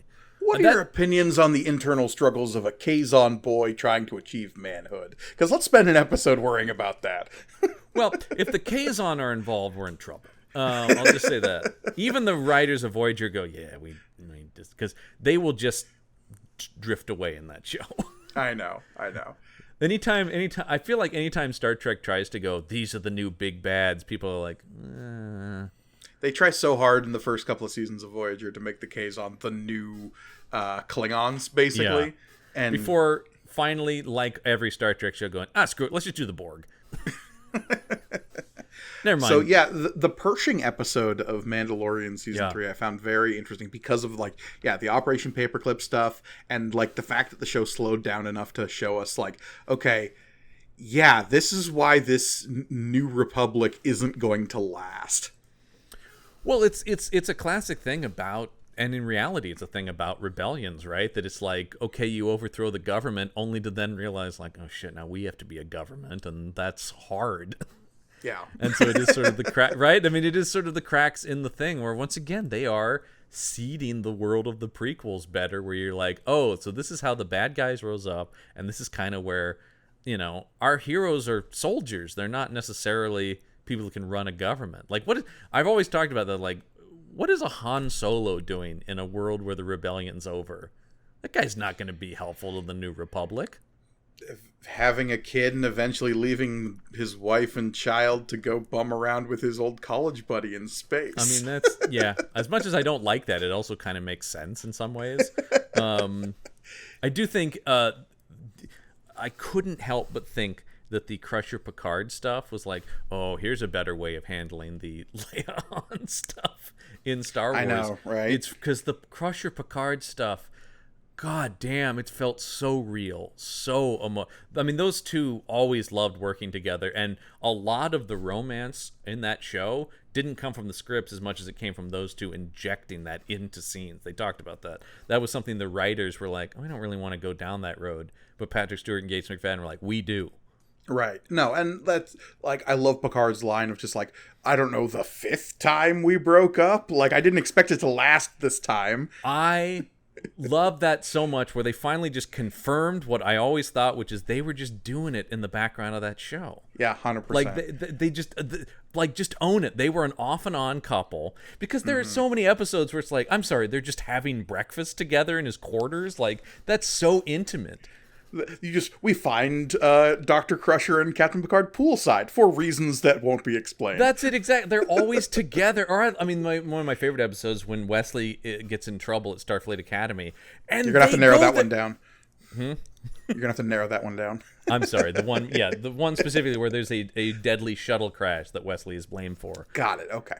Yeah. It's an episode called The First Duty. It's a great episode. It also has Tom Paris, not as Tom Paris. Which is very interesting, because they wanted this is very shitty. They wanted Tom Paris to be this character in Voyager, but then they realized they'd have to pay the writer who wrote that episode every time Tom Paris is in it, because due to WJ rules, you get a character fee. And so they went, you know what? Because he is that character, because Tom Paris is in prison for getting people killed in a shuttle accident that would have been that guy. Yeah. Huh.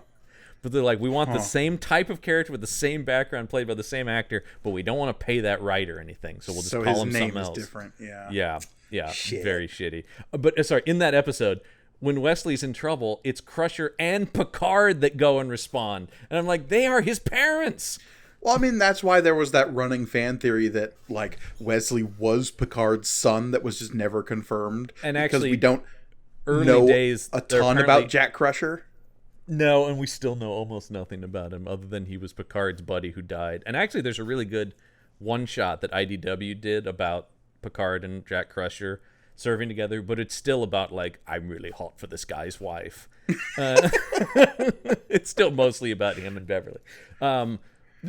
On that note, we're wrapping up here, but I do want to talk about Jack Crusher and the future of Star Trek, because there's a lot of people pushing for, and Metalis has already talked about, oh, I know what it is, a show called Star Trek Legacy that would follow the crew of the Enterprise G as left here with Captain Seven of Nine and Jack Crusher. That was so good. I love the end of that. Plus, you got a LaForge on the crew. Yep. Like, I love the little, like, next generation bridge crew that we set up here. That is what Terry Matalas really wants to do. He's going, please let Paramount know. And he goes, I know what that show is. That would be the next generation. And Patrick Stewart is going, and maybe I could stop by and do some business. Because Patrick Stewart went from, I don't think I'll ever put that uniform on again, to, oh, I'm not even done now. I love it. He keeps talking. He goes, if the writing stays this good, I'll keep playing him forever. I want him to show up on Lower Decks so bad, because we've had Riker show back up. We've had Tom Paris show up. We've had a lot of people show up on Lower Decks. Yes, we really have. Now, the thing about jumping from cartoon to live action, the Lower Decks people are going to be in an episode of Strange New Worlds this season. Yeah, I'm really curious. And I know Frakes is actually directing that episode too, so I'm very curious about it. I read an interview with him where he just goes like, "Oh my god, it's so much fun." But yeah, you have. Yeah, we're getting Boimler and Mariner. So. And it is going to be Jack Quaid and Tawny Newsome playing them in live action. That's going to be weird. On board Pike's Enterprise. I have no idea what to expect of that. So there's time travel involved. There's got to be. Yeah. And apparently it starts in an animated scene from Lower Decks and then into that. So I have no idea. Yeah, so curious about that. I will say it's another one where you're like, yeah, I mean, I do totally believe them as their characters in reality. Yeah, no, totally. I would love them to do more with that stuff. I kept waiting to see, like, because technically Picard takes place after Lower Decks, so yes. I kept wanting to see, like, oh, Captain Boimler somewhere in the background, or like, oh, there's a California class ship somewhere. Yeah, for sure. Because I mean, what is it? Lower Decks takes place like 5 years after Next Generation or something like that. I think no, it's farther than I think. Is it 5 years after Nemesis? Maybe. I think it takes place. I was just reading about this the other day. I went down a deep rabbit hole in terms of like where the timelines are at. Because before any of the Paramount Plus stuff, Nemesis is as far into the timeline as the shows ever got. Because Nemesis takes place after Voyager, because Janeway is an admiral in it. I'm pretty sure it also takes place after Voyager as well, because they reference... as I said, I think it's a few years after Nemesis. Yeah. So, Voyager is back. Spoilers for those who haven't seen Voyager, they do get home eventually. And then now we have Prodigy, which takes place vaguely in the future. Time. Well, it's not way in the future. It's a little bit after Lower Decks, because you have. I thought it took place after Picard. It could just be me though. Yeah, I mean, it's unclear because we haven't really dealt with the next gen characters, but it definitely deals with a Janeway as Admiral post, Nemesis and stuff like that. So yeah, Star Trek timeline gets a little wonky when you start like really digging into like when stuff is happening. Well, it's because they do jump around so much in the shared universe. It's like it takes place after this, but if we don't see Picard, then I have no idea is it 10 years, 20, it's like if Janeway's in it, where is she in relation to any of this? And now of course there's lots of talk about Picard's been so successful, they're like, Avery Brooks, get him on the phone. Let's do Star Trek Cisco. Which I wouldn't be against. Yeah, he's got to come back. Let's see. Okay, I'm on Memory Alpha right now. All right, it's the show takes place specifically in 2380 after Star Trek Nemesis. Okay, yeah. So that's just a little bit after Nemesis. Yeah. And that's about what I thought. It's like it's because like the uniforms and stuff are like the uniforms after. It's the next generation of uniforms. Which, by the way, I want one of those sweet Starfleet leather jackets that they have on Picard. Those are cool as hell. Specifically, Stardate 57436.2. I believe it or not, as much of a Trek nerd as I am, I do not know how Stardates function. I loosely understand them. but I couldn't tell you what that translates to. Although you gave me the year, so it's the 2300s. Thanks only to the memory alpha that I'm on right now. Yeah. Every once in a while, they'll give the year proper in Star Trek, but most of the time it's star dates. Mm-hmm. Which, I don't know how those work either. And actually, I understand one date system, John, and that's before or after the Battle of Yavin. Yeah. That is kind of how even Star Trek fans talk about, right? It's like, well, okay, the next gen takes place 80 years after Kirk comes back from his 5-year mission in the original series. So we know that. It's more how, yes, exactly. And actually, I will say, I've seen inconsistency in, surprise, surprise, how star dates function.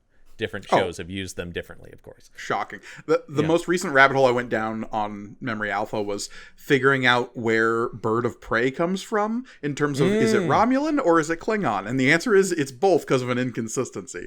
Yes, exactly. Yeah. Because they wanted to use the Romulans in one of the movies, and instead they used the Klingons, but they still kept the term Bird of Prey. The Klingon Bird of Prey might be my favorite ship design in Star Trek. That green Bird of Prey rules. Mm-hmm. Yeah, no, for sure.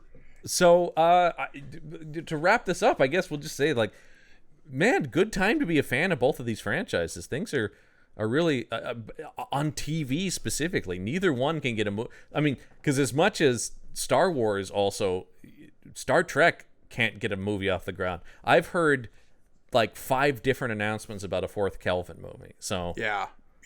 I mean, for the longest time, Simon Pegg was going to be writing it again, and that just never ended up happening. Tarantino was going to direct it at one point. Then Noah Hawley was going to direct it.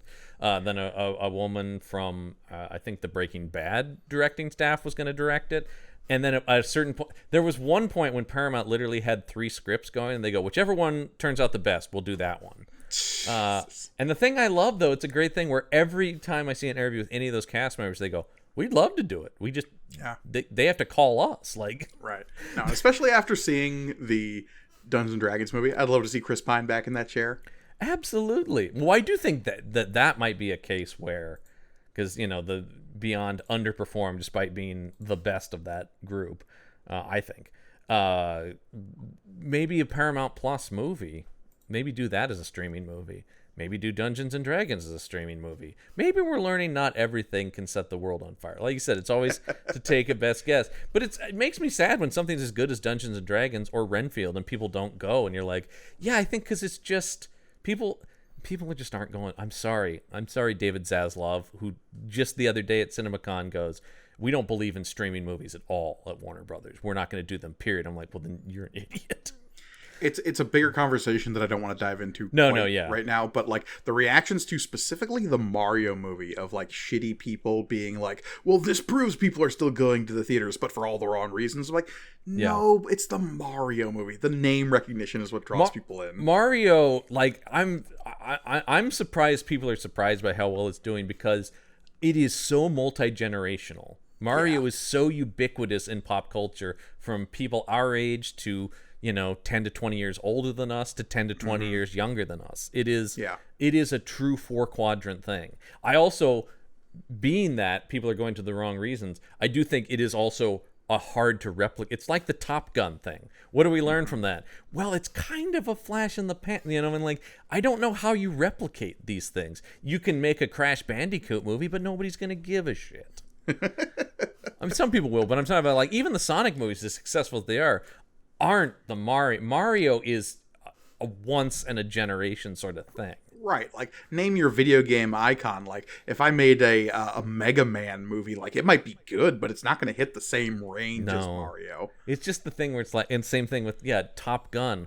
Do we make more fighter pilot movies? No, people just wanted to see Top Gun. Do we make sequels to other 80s action movies? No, that won't go well either. It's like, it just, some things can't, they always try to learn like, how do we repeat? And it just, it doesn't work. Yeah, no, look. We all saw what happened with Space Jam New Legacy, so. Exactly. And you watch now with Picard, they're going to be, I mean, this has been going on for a while, but they're going to be dragging out old stars of other stuff again. I mean, there is, just as a note, there is a James T. Kirk Easter egg in this. What, the fact that... Oh, when they go to the research base, the Section 31 stuff. I freeze frame this, so there is a body in stasis, and it says Captain James T. Kirk. Interesting. Okay. And Shatner's always going, I'm available anytime. Put me back in, coach. I'm back. So there's already inklings of Shatner's return. We'll see. But I'm just saying, like, there's already things where people are going like, ooh. I was very appreciative of the fact that the President of Earth was Anton Chekhov. That was great. Also in that Section 31 sequence, the fact they got the guy who played Moriarty back made me very happy, too. And we know we're getting a Section 31 show, which now, at this point, now that you're listing all the Easter eggs, it's actually been, it's now a movie. Oh, okay. But it'll be a Paramount Plus movie, but it's now become, Section 31 movie. Dang, I was just hoping it was Star Trek Warehouse 13. That would be cool. Although Section 31 really isn't. I know. It's going to be Star Trek Spies, which I'm totally on board for. So yeah, those are in good positions. The Star franchises at the moment, at least on TV. And if they just keep making that, I'm happy. I'll be more than happy. I can't wait for Ahsoka. I can't wait for the new season of Strange New Worlds. Everything's going great. The teaser for that came out. By the way, the teaser for both of those came out. They both look great. Yeah, but the new Strange New Worlds teaser looks awesome. So that's what we're talking about this month. Next month on the show, we're going to be going to a different shared universe, a little universe called the Spider-Verse. Detective what? Detective Comics. It's the Flash, right? No, it's the Flash. No, I'm sure we'll have some content about the Flash, but the next month specifically, we'll be talking about Spider-Man Across the Spider-Verse. Woo! Will be our June topic. Can't wait. I'm so pumped for that movie. But I do want to mention to people that we are starting new YouTube content because there's so much stuff coming out, especially this summer. We'll see how there won't be on any kind of specific schedule, but we are starting a new thing called Punch Up Goes to the Movies, and that will start rolling out either next week or the week after with our review of Guardians of the Galaxy Volume 3. Yeah, so if you want that, we'll still be doing the monthly stuff here and there on the feed. But if you want to get our more like up to date movie reviews and stuff, YouTube's the place to find. And so that will be an ongoing show of either long form ones with both of us, or it might just be Gorgoni or I giving little short reviews of stuff. But that will be YouTube specific content. So make sure you like and subscribe and ring the bell on YouTube. We appreciate anyone who consumes our content any way they do, but that's going to be YouTube exclusive. So absolutely, yeah. Make sure let us know in the comments below what upcoming stuff that you might want us to review, whether it be John and myself. Who knows? Any combination of those three things. It's gonna be one of those three. So stop your options. No, I'm sure we'll pull other people into those. Absolutely, So that is gonna wrap things up for Panel Up this month. I've been John Campbell. And I will always be Mike Gorgoni. Until next month, we're going to panel down.